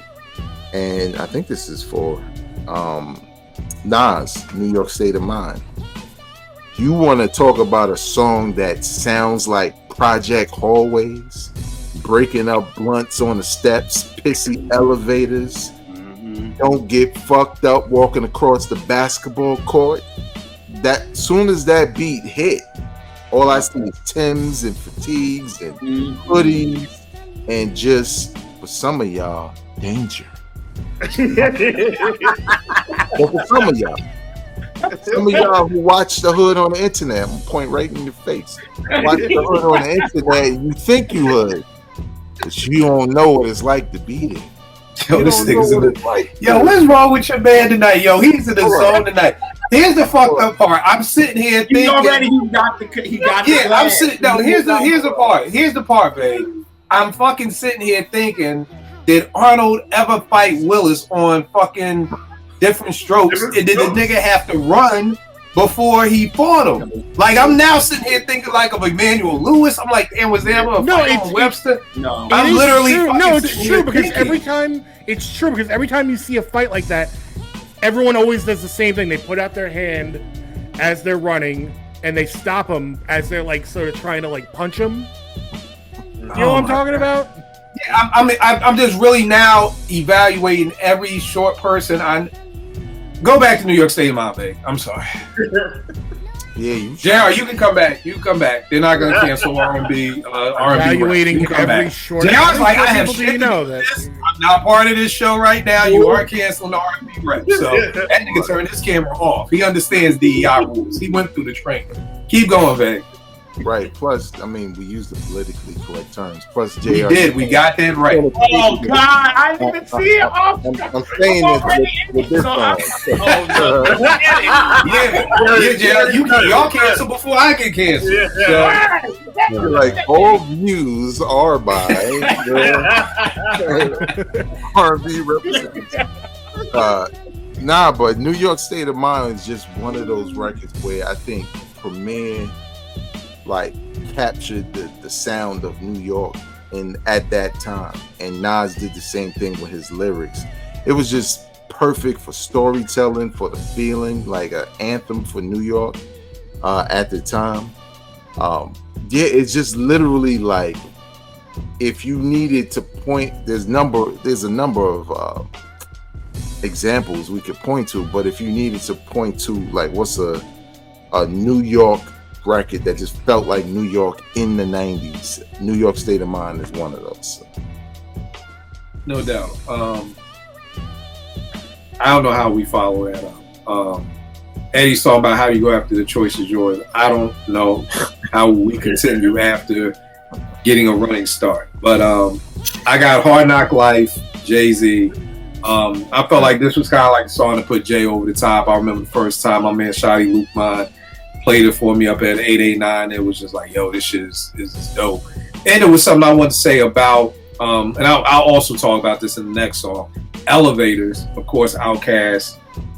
I think 3000's verse, his third verse on that was just incredible. The whole saw me in the wall, like it just seemed like, you know, you only move your feet, I don't need to, and we like neck to neck. It's just like the way, and I visualized that whole thing, like seeing somebody at the mall. But the thing about both those songs in the I Got You Open remix, it was crazy to me because they're such big hits, but they're slow. You know what I mean? It's something that Buckshot said in I Got You Open. We said not to underground to make you stop when you mingle. You know, but when you think about these songs, they're almost party stoppers. Like you put on Hard Knock Life, like that's like it's like putting on the brakes. Like it's not like, okay, we're gonna get them hyped with this one, or this ain't Simon Says. Elevators is slow. Like these are slow songs that are like anthems. What are you gonna say, Beck?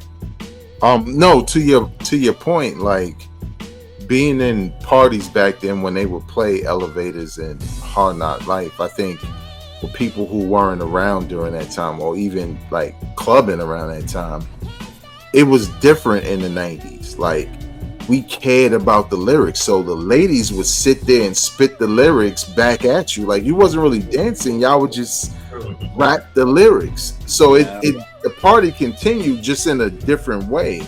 And I think now it's not that relatable because, you know, it's not a lot in the lyrics for people to really pay attention to that. It's all hook and beat. But I think that's how it worked. You know what I'm saying? To have Elevators played in the parties. Right. I Used to Love It by Common.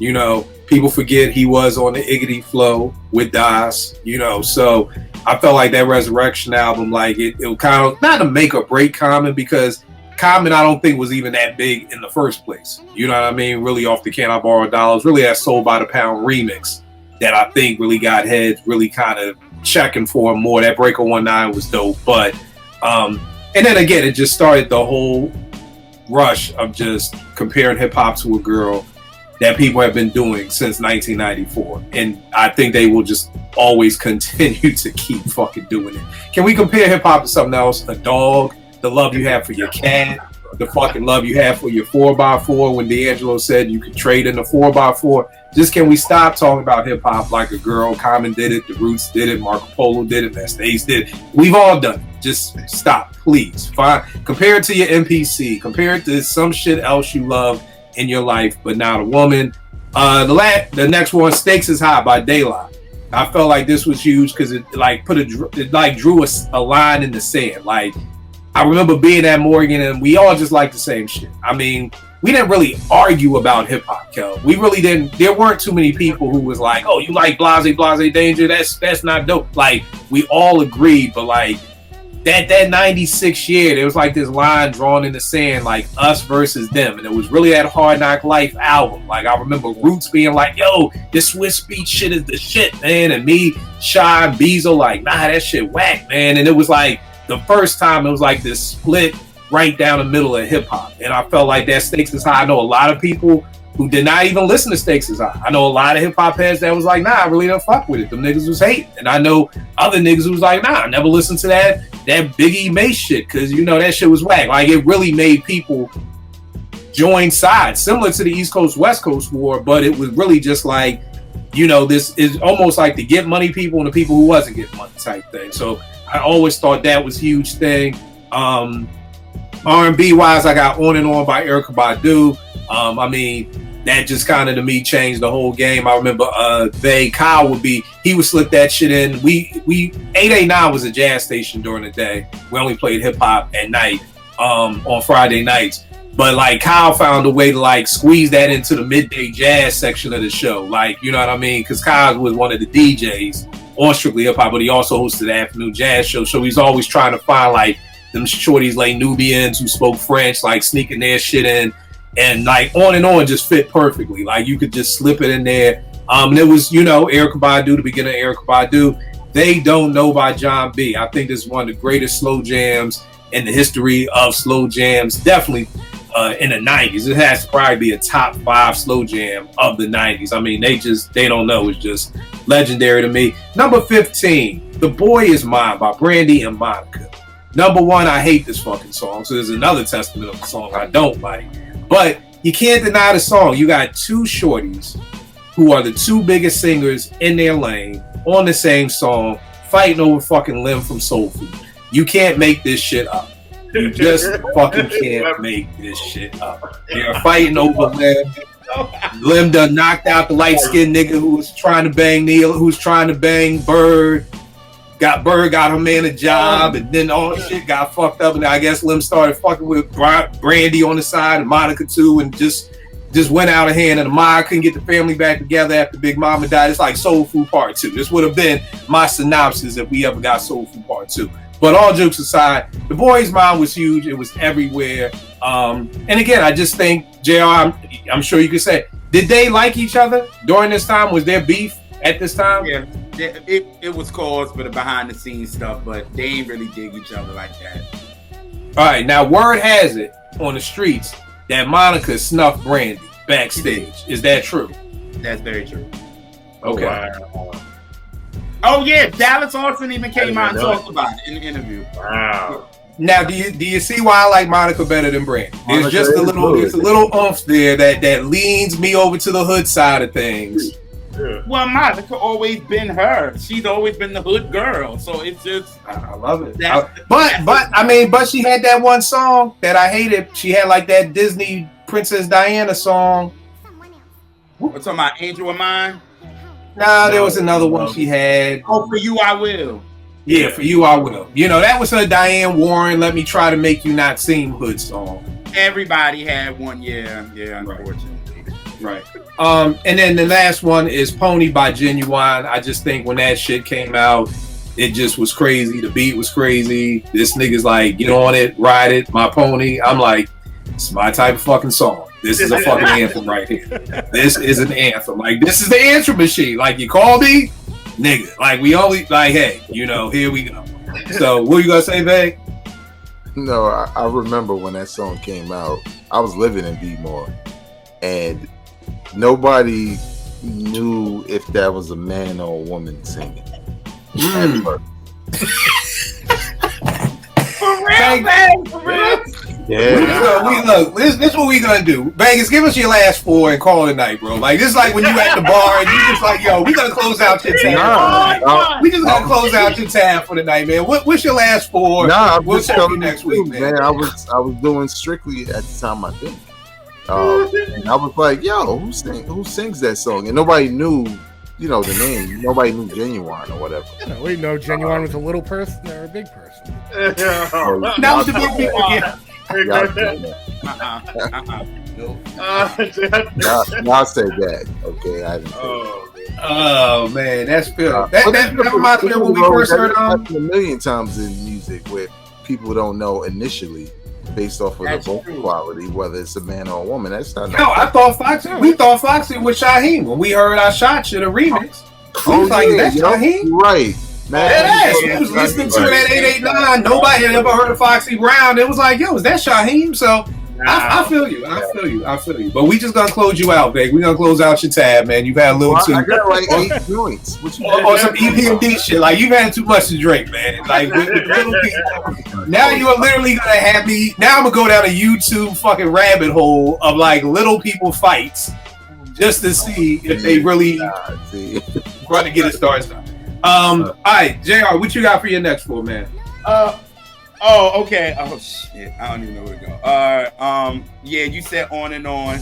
I like just how Erica said I was letting Mary know I was coming. Just from the beginning of it, it sounds like top billing.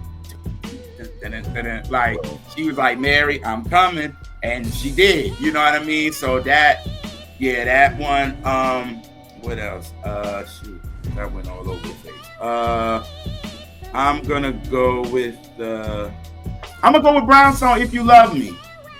That joint, it wasn't nobody, 3 girls sounding like no choir. Like it wasn't nobody sounding like that. So that joint for real, and then kind of the breakdown with the acapellas joint, that joint was dope.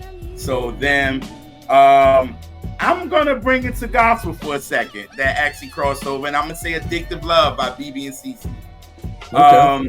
With that song, it's definitely when you're talking about R&B for real.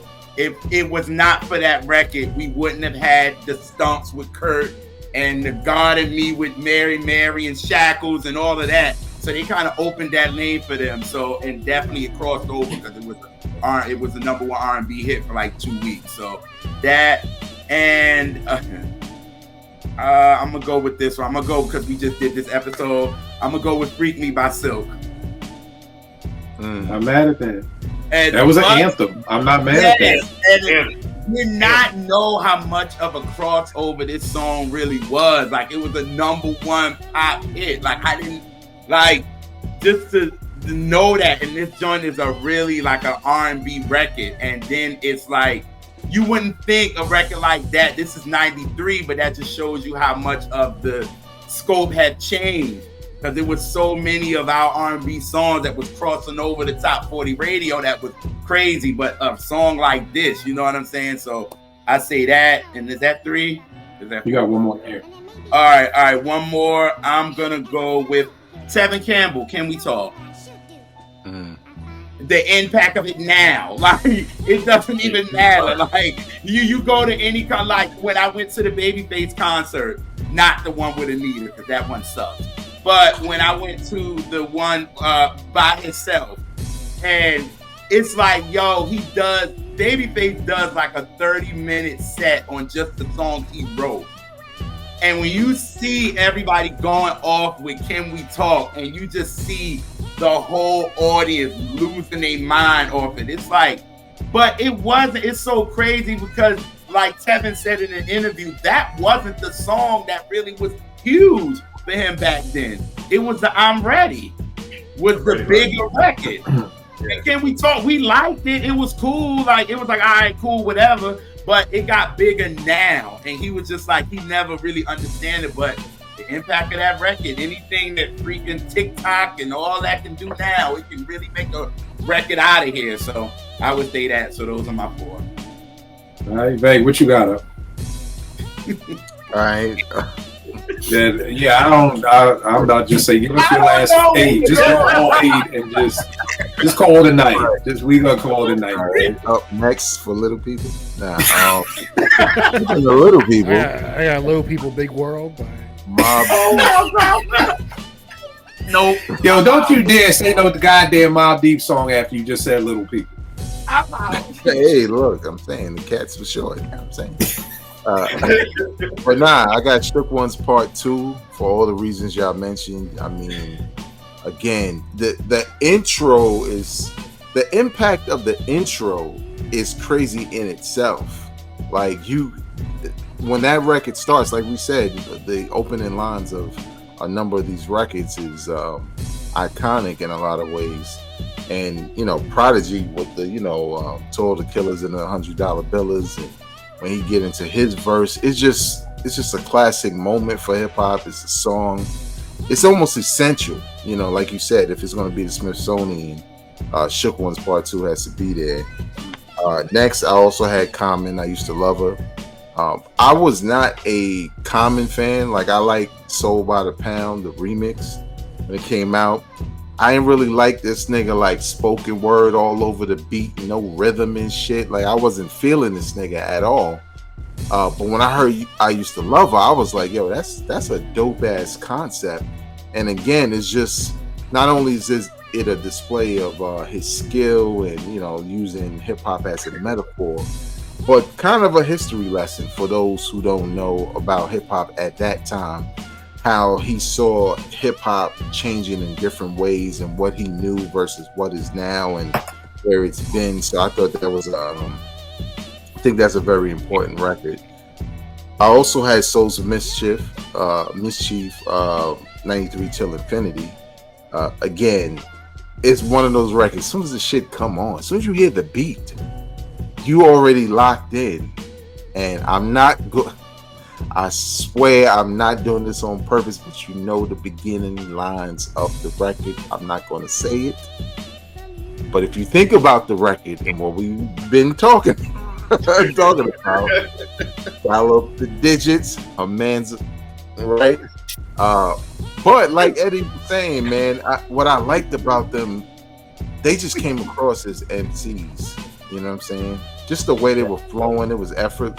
Like, I would have never guessed that today it would have that kind of popularity, because I thought it was just a 90s, nostalgia thing for me, somebody who was back then or whatever. But again, like Shook Ones, it's one of those iconic records, and I also thought it was dope when they kind of did like a new version with all of them doing their verses or video or whatever on Instagram. I thought that was nice. And the fourth one I have is Gangstar, Mass Appeal. Same thing. I always tell people I love new music. I'm not one of those old heads who's just stuck in the 90s and all that. I love new music. But when Mass Appeal comes on, I'm in my old head 90s bag. The song, the beat, Guru doing what he does best, kind of teaching you at the same time of like, yo, suckers be like playing themselves. Mass Appeal. And the video, dark, he got the snorkel on, Tim's, like, all you see is the lights from the car. Like, it's the imagery that also plays into it. Just one of those records where, again, if you need a lesson in why we love 90s boom bap so much, this is one of the records that's like tentpole when it comes to 90s hip hop. So, yeah. All right, Ben, what you got for your next four, bro? Before we get to that, I just have one quick thought. Did you ever think about the fact that when you're 80 years old, the music that came out when you were 60 is going to be considered old head music? No, because fuck them kids. Those 60-year-old kids. Right. Fuck those 60-year-old kids. Right. Yeah, it's funny because niggas will be on my timeline like, yeah, Kill, I'm your age. I'm like, how old are you? They're like 42. I'm like, nigga, you are not my age. We are 8 years apart. That means when I was a fucking senior in college, you were in 8th fucking grade, nigga. We are not the same. We are not the same. Yeah, like, think about that. Like, this, no, you are not my age. This comes up, there's a dead-ass epidemic that's going on in the hood, and it's been going on in the hood for a long time, but it's happening even closer now. I'll have high schoolers in 11th grade messing with a 6th grade. Like, I'm like, bro, y'all got to be in the same school. Like you cannot be going to the middle school to pick up your girlfriend in your car. Like, that's a hard no.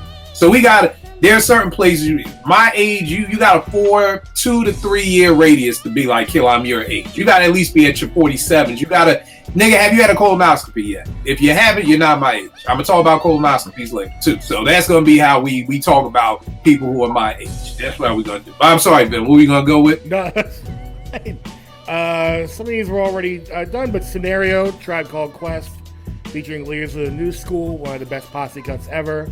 Although it's not really a pop, people look back at it and they go, oh, they brought in all the, the native tongues, and yeah, they were all in the video, but really it was a coming out party for leaders of the New School, and really a coming out party for Busta Rhymes. And then Flavor in Your Ear, Craig Mack, 94. Kill, like you said before, Flavor in Your Ear, a lot of people like to give Biggie a lot of credit, which they should, but you don't get Bad Boy without Flavor in Your Ear. Right. That set the entire thing Craig off. Mack. Yeah, and then if you've read up on the history of Bad Boy and that, first of all, there's a lot of shady shit, but like, besides all the stuff that we know now about Bad Boy, one of the big things was they were basically not given the keys yet. And this was the key that opened the door for everyone. Nothing But a G Thing, Dre and Snoop, setting off G-Funk in the West and the whole West Coast hip-hop thing. You guys talked about that before. Don't need to belabor that. And Kill, you took one of my picks, De La Soul, Stakes is High, one of my favorite albums ever. The very underrated Stakes is High. Like you said, some people don't even fuck with that album. But to me, that's what that came out at a time where when people were very much doing, West Coast versus East Coast, whatever. De La Soul were kind of just off to the side, being like, well, we don't care about any of this. Like, here's what's going on in our neighborhood, in the streets with young people our age. And you see it reflected in the music videos where, it's so easy. They're in a high school. The actual video for Stakes is High.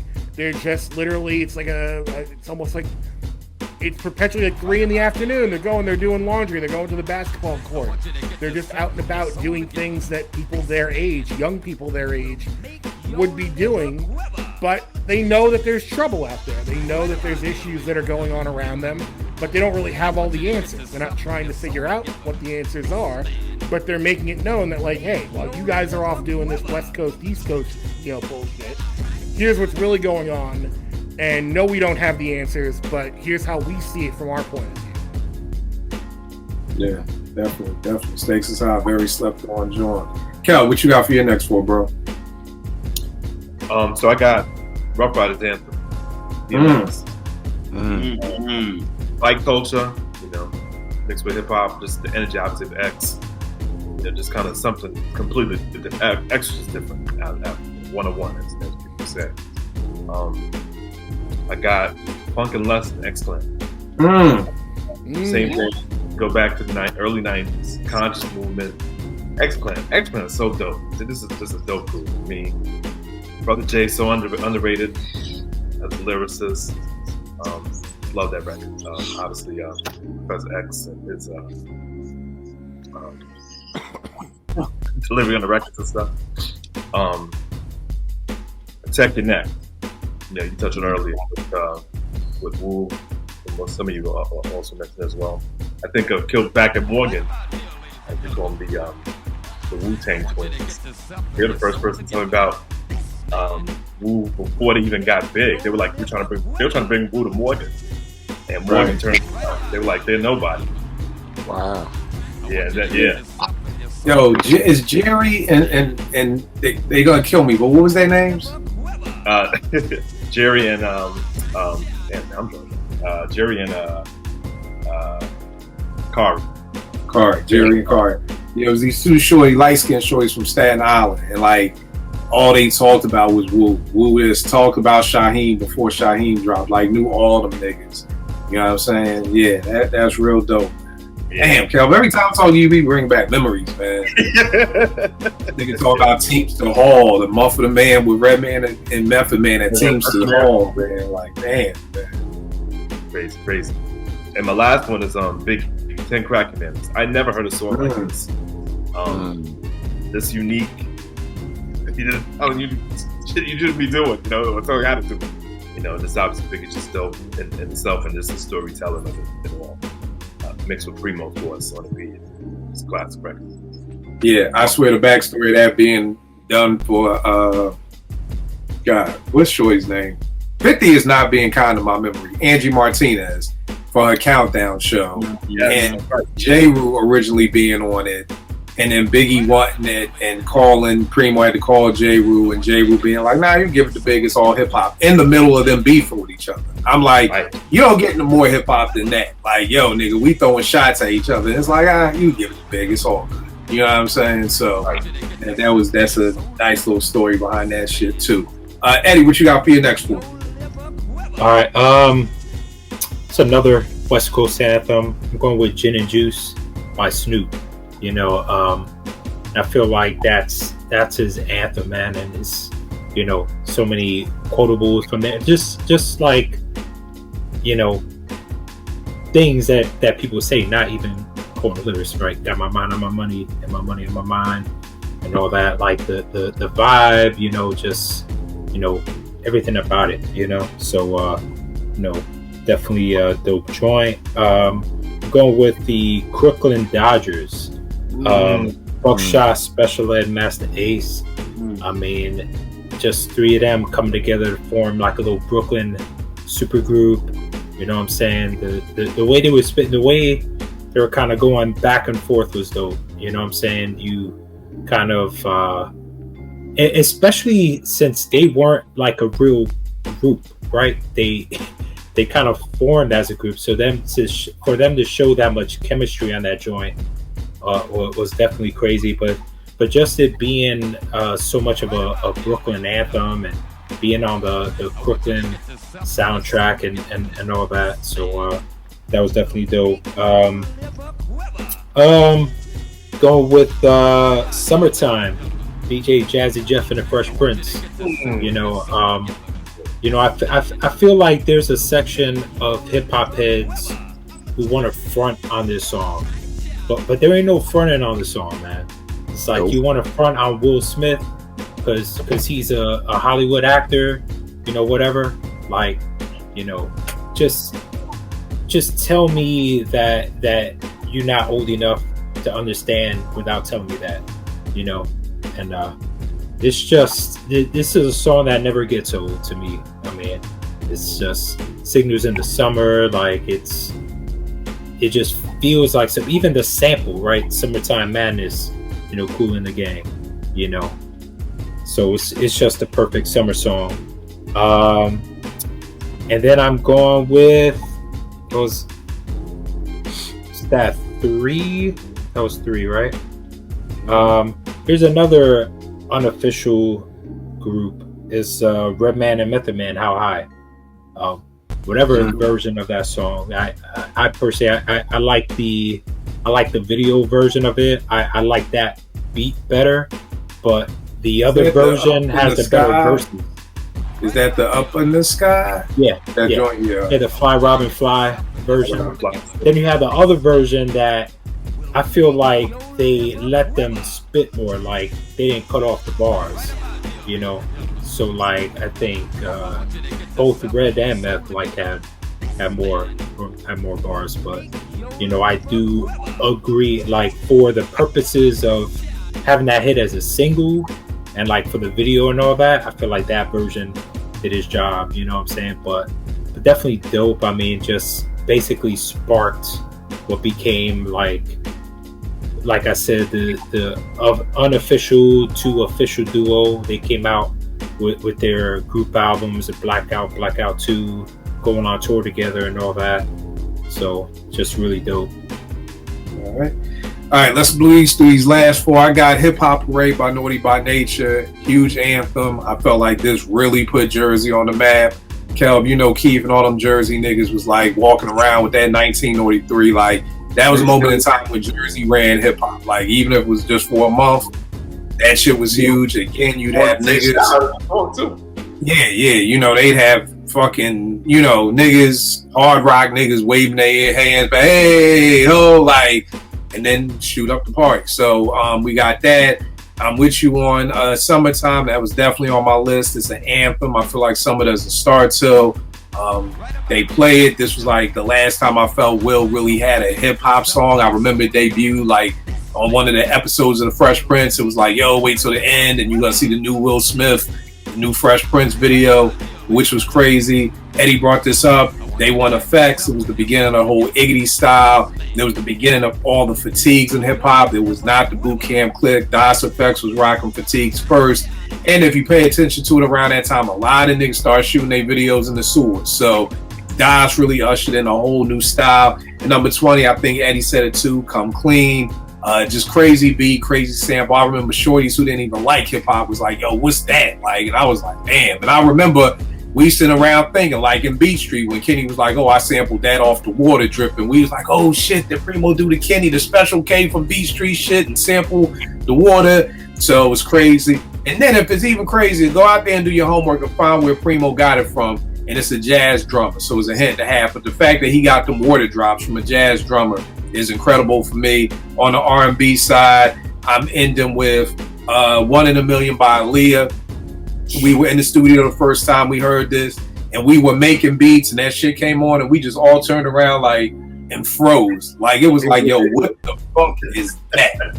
Like, why are the drums doing that? And then every producer in every genre, from hip hop to R&B to gospel to country, was jacking that drum stutter sound, whatever they want to call it.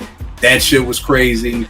Love Should Have Brought You Home last night. Tony Braxton. That was just a movement with Boomerang, with Tony, with us being introduced to one of the greatest singers of the 90s. And that shit was an anthem for niggas who was cheap. Because there was a lot of shorties talking about Love Should Have Brought Your Ass Home last night. And I'm talking about shorties on campus, Kelv. I'm talking about 19-year-olds telling they fucking 20-year-old boyfriend, like, I don't want to hear that shit. Love Should Have Brought Your Ass Home last night. And I'm sure there's a lot of grown women out there. Mothers was telling boyfriends and fathers, Love Should Have Brought Your Ass Home. What are you gonna say, Kel? Real quick, when you just said that about on campus, there must have been someone. I had to think about the refectory at Morgan. That shit played every day. I'm like, someone is queuing this record up all the time. Yeah. Somebody had their heart broke at the refectory. Between that and Not Gonna Cry, I think those two are like anthems for heartbreak. Not No Diggity by Blackstreet, just a reflection back to motherfucking DOS Effects with the whole No Diggity. No Diggity was just huge. Queen Pen was on it, Dre was on it. Just an incredible song. And then the last one I got was Janet Jackson, That's the Way Love Goes. Incredible song, incredible video. JR, what you got for your last four? Oh, well, shoot, you done said a few of mine, but I'm just gonna throw these out here off the cuff. When you talk about 90s R&B, even though I'm not a big fan of this song, you gotta play it. This Is How We Do It by Montel Jordan. You have to. That was on the cusp. That was right there. It was right there. And as much as I feel you, I hate that song, but it was right there. And I was like, it was either Tony Braxton or Montel Jordan. I was like, fuck Montel. But I'm glad you get Tony. Yes, yeah. I'm good because it was like one of them two. I was like, oh, fuck this nigga, man. Yeah, you have to. I was gonna say No Diggity. I'm gonna throw in Usher. You make me want. I have to because he got so many sons out here right now because of this record. So it's like it wouldn't be no Chris, it wouldn't be Trey, it wouldn't be all of these dudes if it wasn't for Usher. So I had to throw You Make Me Wanna out there. And I'm gonna throw actually another song that you probably gotta throw on at a 90s party for real. I'm gonna throw on Too Close by Next. Oh, no doubt. Oh yeah. And once that joint hits, you gotta throw that on. And then once, TikTok came out, they did the Baby No More Lying and all that. So you know how the impact of that record was. So yeah, right. So those are the last four for me. And the thing is not the reason why I want to definitely have you on here and do R&B, because this was hard. There's still a rack of songs. I mean, I know it's hard for hip hop, but then it's also hard for R&B too. There's a lot of people when I was making this. I like what you said though, Kill, to be honest. When you said, yo, think about songs, it can't be your favorites or nothing like that. Something that had an impact on the culture. So it's a lot of songs that were just hot for the moment. And it was just like, oh, okay, cool, whatever. So it was like hard for me to sit there and be like, all right, yeah, maybe that. So see, we had an explanation of every song we said. Because we could have threw a song out there and be like, man, nah, they ain't no. But what I did was I wrote a whole list of songs and then just started pulling. I mean, we could have threw some In Condition in there. We ain't talk about Candyman at all. We ain't really talk about, Maxwell. We didn't talk about 112. We didn't talk about Faith. We didn't talk about Drew Hill. So there's still a lot of songs. We ain't talking about no Talia. We ain't talking about no Shantae Moore. There's still a lot of songs that were left on the table from this. Vay, what you got for your last four? All right, my last four. I also had Fresh Prince and DJ Jazzy Jeff, Summertime. For a lot of the same reasons y'all said. I mean, I think about that record when it dropped in Summertime, and I remember like being in Brooklyn. It was all like literally always on the radio. Like it became an anthem the year it dropped. Not like later, but like literally, it just instantly became an anthem. Based off the drop. I also watched it when it dropped after the episode of the show. I got Bone Thugs and Harmony, first of the month. Like, who's ever made a record like that before? Like, you know, like it just shows that, you know, you can take the typical formulas and subject matter in hip hop and just make a record, and maybe you'll have a great record or not. But sometimes when you choose something a little bit different that again is relatable to a lot of people, it stands out. And you sometimes you wonder, I know me as an MC, you wonder like, damn, nobody really rapped about that before. And I know there's plenty of people who grew up probably on welfare or whatever, and first of the month resonates with them, but they never rapped about it. And Bone Thugs did it in a way that was kind of dope, honestly, to kind of conceptualize the topic. I also had Public Enemy, Fight the Power. I mean, you want to talk about a record that Public Enemy got a ton of songs you could go to that represents what they were. Fight the Power is one of those records, from the Farrakhan intro to, you know, Chuck D and what he's saying, and Flavor Flav, his accents, his connection with Do the Right Thing. Again, I was there for the fucking video, and I just don't have patience, y'all. I would have been in the video, but I was like, these niggas taking way too long. I'm going home. So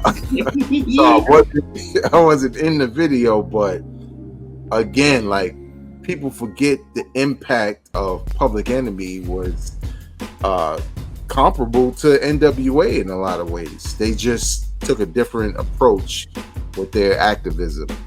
And lastly, I have Camp Low, Puccini.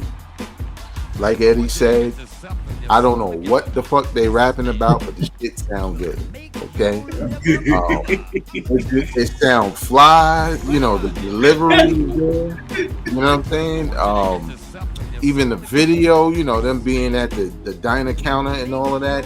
It's just one of those records that's timeless, like 93 to Infinity. When you hear the beat is timeless, the flows, and to kind of elaborate on the fly rap or whatever, or the wordplay of it, this kind of predates Ghostface doing that on Supreme Clientele, where he kind of just said a bunch of different things that sound hot but didn't really mean anything when you put the whole verse or song together. But I mean, you didn't care because shit just sound hot with the wordplay. So yeah, classic record.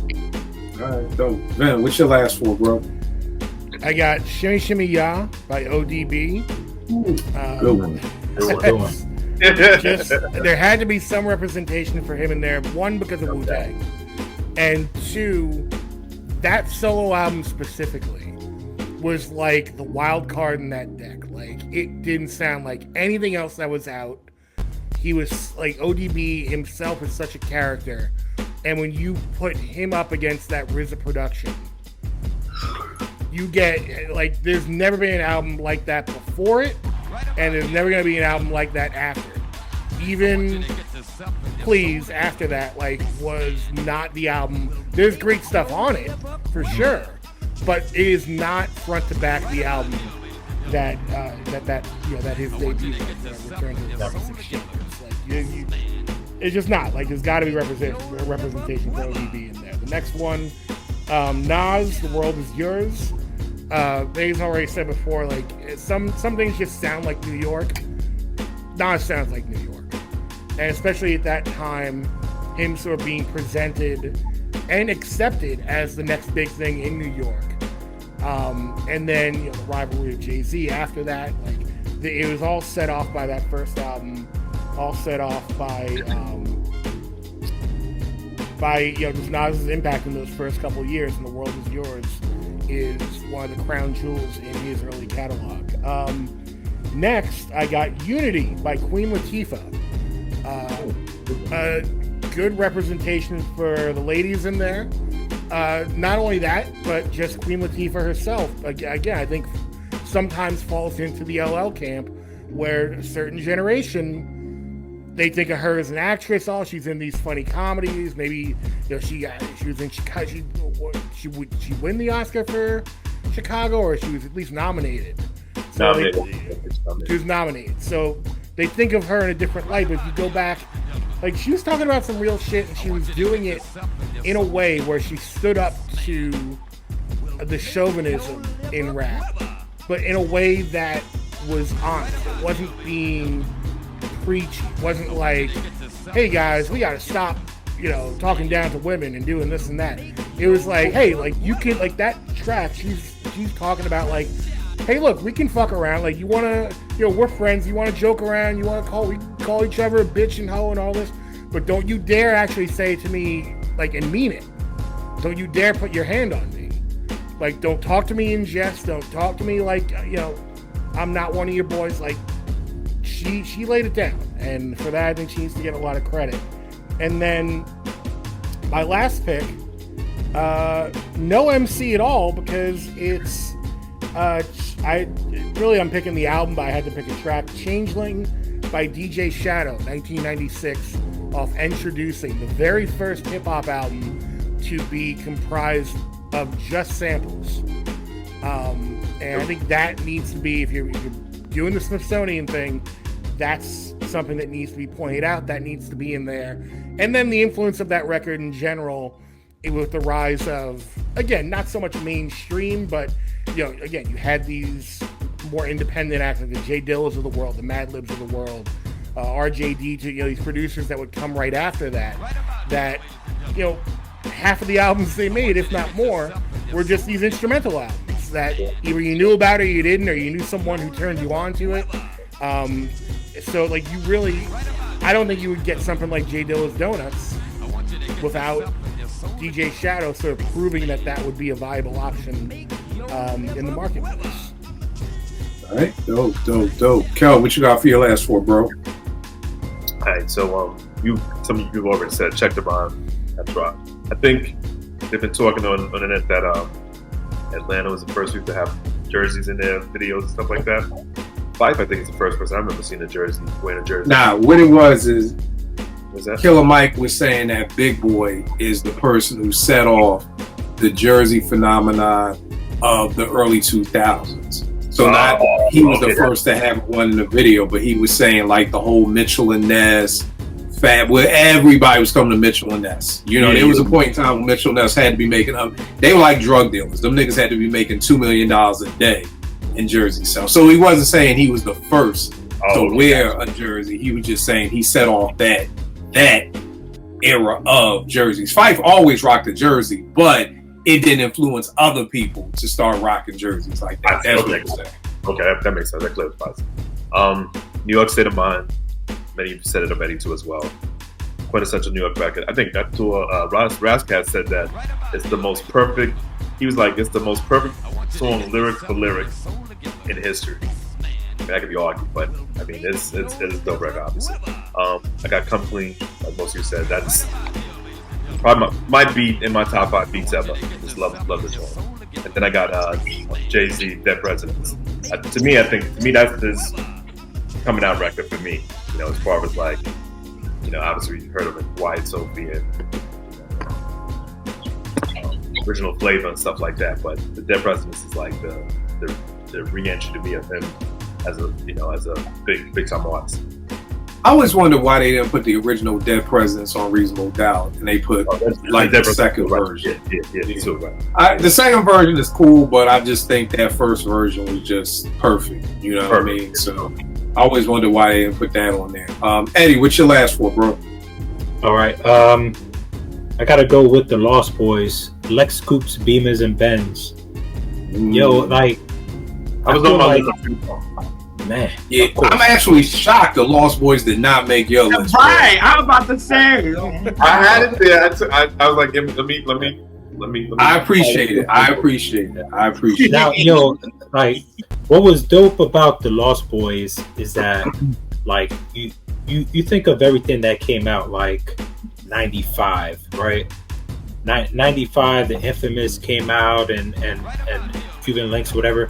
It was like hardcore shit, right? Now you got 96, you know, you had It Was Written and all that. Lost Boys was fun. Like, they still kept it true to themselves. They were still street dudes, whatever.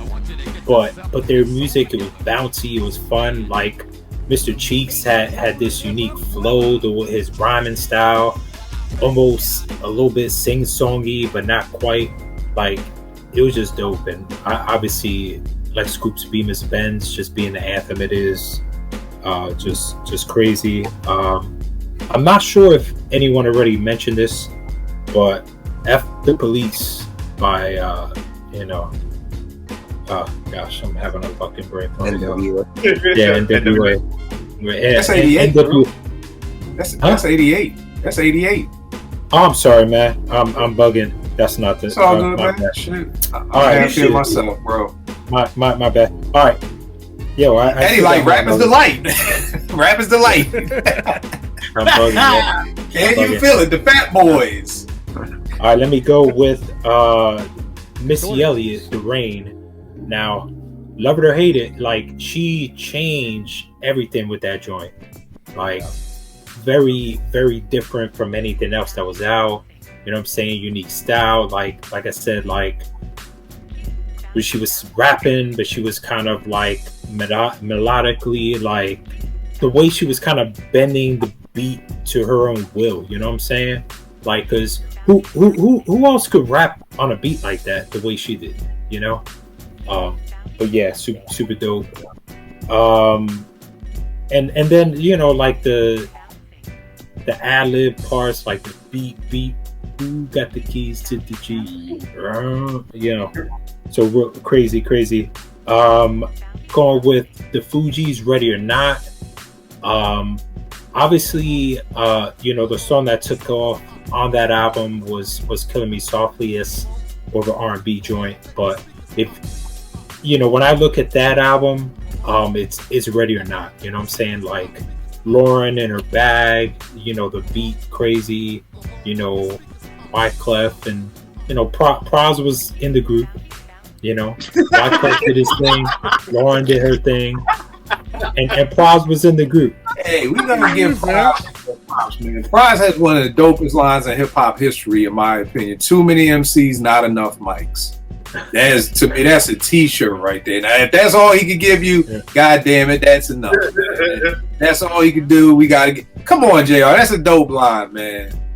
Cute. That's cute. Okay, all right. And then the last one, I'm gonna go with since I had a party foul, I'm going with MCs Act Like They Don't Know. You know, KRS-One.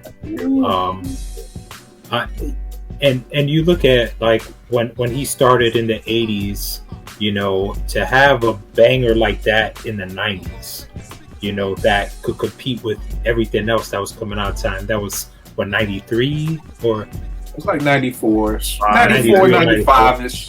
94, Yeah. 95-ish.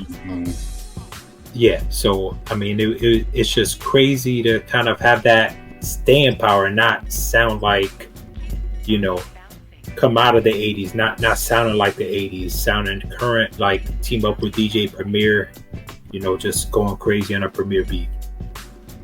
That's dope. So there you have it. Prayerfully, Smithsonian will reach out. We send them this episode if they ever need them.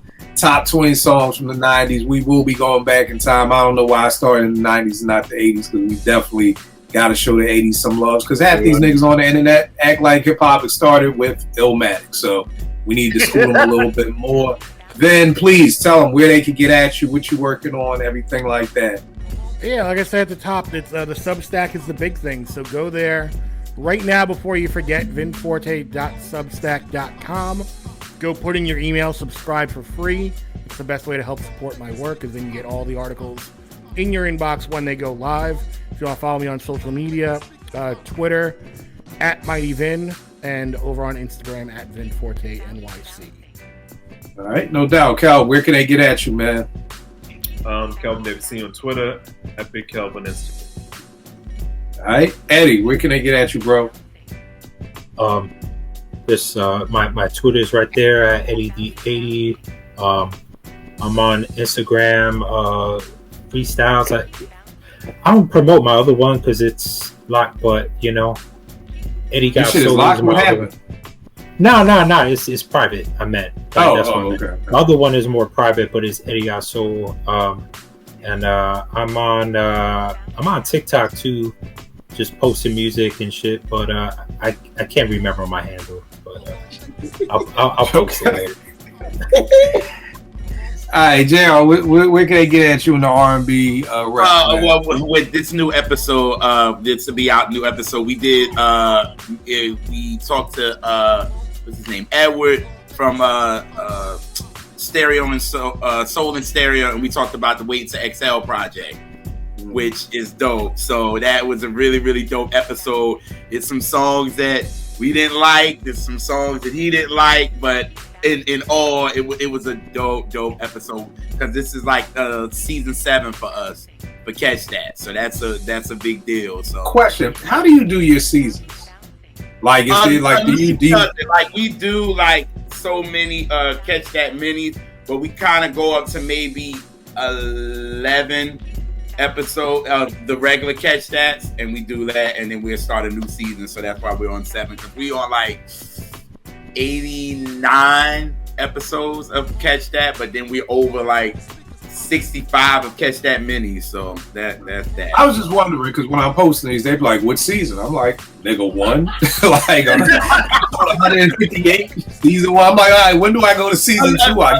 Ali started that because Kill, I'd have been like you. I'd have been like, yeah, this is. I'm old school. I'm like, well, why do I do 13 episodes as a season? I don't fucking know. Like, right. I don't know, because I'd have been like, the whole year is a season. So I'd have been like, okay, we got new year, new season, but at least got it like that, which I think is dope. But R&B Reps on Instagram, R&B Reps on Twitter, JR's World of Soul on Instagram and Twitter, and we got some new joints. It's really, really dope. Like, me and Lisa put our minds together for some new content, which I think is dope. So that's gonna come out in the new season. But just follow us on rnbreps.com for that. All that. Yeah, you can get you an R&B Rep shirt. Thanks to Brother Veg for wearing it. So yeah. Yeah, and he got you banned too, so you can thank him for that. Cause ain't no little people gonna listen to your shit no more. Veg, talk about the album, man. All right. Well, we got the album. Me and Kill on the beats. Me on the bars. Bed-Stuy Vintage. The album. We released 2 EPs, like I said at the beginning, but this will come with probably 4 or 5 songs that weren't heard before. We got some dope joints. Kill did his thing on the beats. I tried to do my thing on the bars. There's concepts.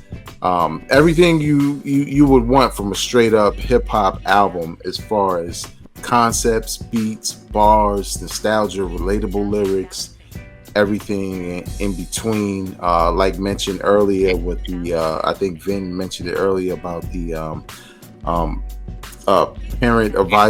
parental advisory logo being attractive to people. Well, there's a big ass logo on my hat when you see the album cover for that very reason.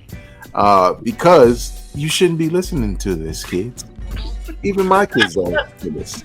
But nevertheless, it's really just about bringing it back to the essence of hip hop, which is about just having dope rhymes and dope beats and some concepts thrown in there. So big shout out to the people who have supported thus far, whether that's from listening or sharing or even donating to the project. August 16th on vegasworldinc.bandcamp.com. Also available on Apple Music, Spotify, Amazon, everywhere you can get music, including iTunes. So definitely check that out. If you want to follow me on any social media platform, the tag or the name is the same, at Vegas World INC. All right, no doubt. You already know it is me, Kill889, Twitter, IG. Like Veg said, we got his joint coming. Back with Sweetie, we're finishing up her album, all produced by myself, the lead single, No Other Way. Tajay Souls of Mischief is out there. And Rel's new single, his new album is done. Produced by myself, executive produced by me and JR right here. Fallen. So by the time this drops on Monday, Fallen should be out. The only thing I'm going to say two things before we leave. Number one, there's a lot of dope, very dope one producer, one MC album comes out. Eddie just reminded me of the Blue and Evidence. We've got the Jake One in the Freeway. We've got the Common Pete Rock. We got LL and Q-Tip coming. I just asked that you give Vegas, Backwoods, and Rel an opportunity. You know what I mean? Just check it out. If you fuck with it, like I always tell people, if you fuck with it, you fuck with it. If you don't, you don't. All I ask for is the opportunity to mention us and some of those dopest dual combos that's going on. And maybe we don't come in at number one, maybe we come in at number three, whatever it is. I'm just asking for that opportunity because we're doing the same type shit that your favorites are doing. You know what I mean? So just give us that opportunity. Two, I'm gonna get on my health kick right here. Men 45 and older, we need colonoscopies. I thank my brother Kel right there. I was out with him and my brother Damar from Morgan. These two niggas had to really talk me into that shit because I was dodging that like a motherfucking court case. Like I was like, Chadwick passed. I was like 46. They're like, yeah, we gonna bump days to 45. I'm like, yeah, nigga, I'm gonna stick with 50. I'm gonna just stick with 50. And then 50 hit and I'm kind of kicking myself on some shit like, yo, if I find out I got cancer and I could have known about this 4 years earlier, you know what I mean, and didn't say anything or do anything about it. It wasn't shit. Well, it was shit, and relatively it was.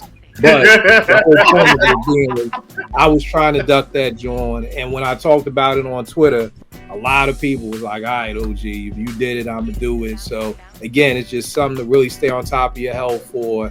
They're saying 45, especially for black men. So definitely go get that checked out. Don't wait till you 50 because I did, and if something would have been wrong, I would have been kicking myself like, damn, maybe if I would have went 5 years earlier. My three best pieces of advice I got was from a crackhead, a janitor, and a homeless person. The crackhead taught me, you pay now or you pay later, but when you pay later, it always costs more. So the moral of the story is you can pay your car note on time, you can pay it later, but you now going to pay that late fee along with that car note. But you're going to pay it. So it's the same thing. You can get this colonoscopy now. You can find out you got stage 4 cancer 5 years from now, and you got to die a horrible, painful death that could have been prevented if you just went. Yeah, if you just went and you handled your business. So yeah, today is shitting. It's horrible. I'm not even going to hold you, but look at the other end of it. Do you want to be getting, fucking what is the shit? Rated, what do you get? Chemotherapy? Yeah, chemotherapy. Do you want to go through chemo? I've heard that is just one. It's worse. Mm-hmm. It's horrible. And this, you're going to get multiple sessions of it. So again, we can't get on Twitter. We can't have these great discussions. We can't do these podcasts. We can't do all these things if we're not in our best health. So, please, all the men out there, 45, white, black, I don't care what you are, just go get it taken care of. Make sure your health is there. Fuck a colonoscopy. Get your prostate exam too. I know men don't want to do that. Go get your health. Go get your physicals. I know boys who ain't been to the doctor in 20 years. You know what I mean? And they're scared to go because they don't want to find out what they may have. But I'm like, nigga, you're going to find out one day. And again, you're going to find out. It's not like you dodging this shit. If you got it, you got it. You know what I mean? So again, just, to kill PSA to, get on top of your health and everything like that. So, pay now or pay later. But when you pay later, it always costs more, especially if you got a family. Why would you want your family to have to sit there and watch you just not rot away, but just just literally just die in front of them, where you could just be shitting all day for about 14 hours and then you get the clean bill of health or you start to get better. But again, so just that. What was the new episode y'all was already on? Now I feel bad. I was kicked out of my own apartment. This how you get locked out your own crib and shit. No, I was saying the little people heard about what we were saying. Oh my god. I'm not. That's what happened. Yo, there's a new documentary coming on Peacock about Gary Coleman. Yeah, supposed to, I think, dropped at the end of this month. So something like, it's a dope tagline too. Like, people loved him, but fame didn't people up Oh, to wow. something like that. So you know, definitely. Well, they fucked him up because they were drugging him, right? Like his parents were putting shit in the cereal. Oh, word.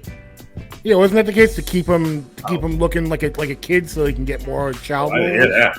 Oh, I didn't know that. I didn't know anything. That was about crazy. That. It's like I just know he divorced his parents for sure.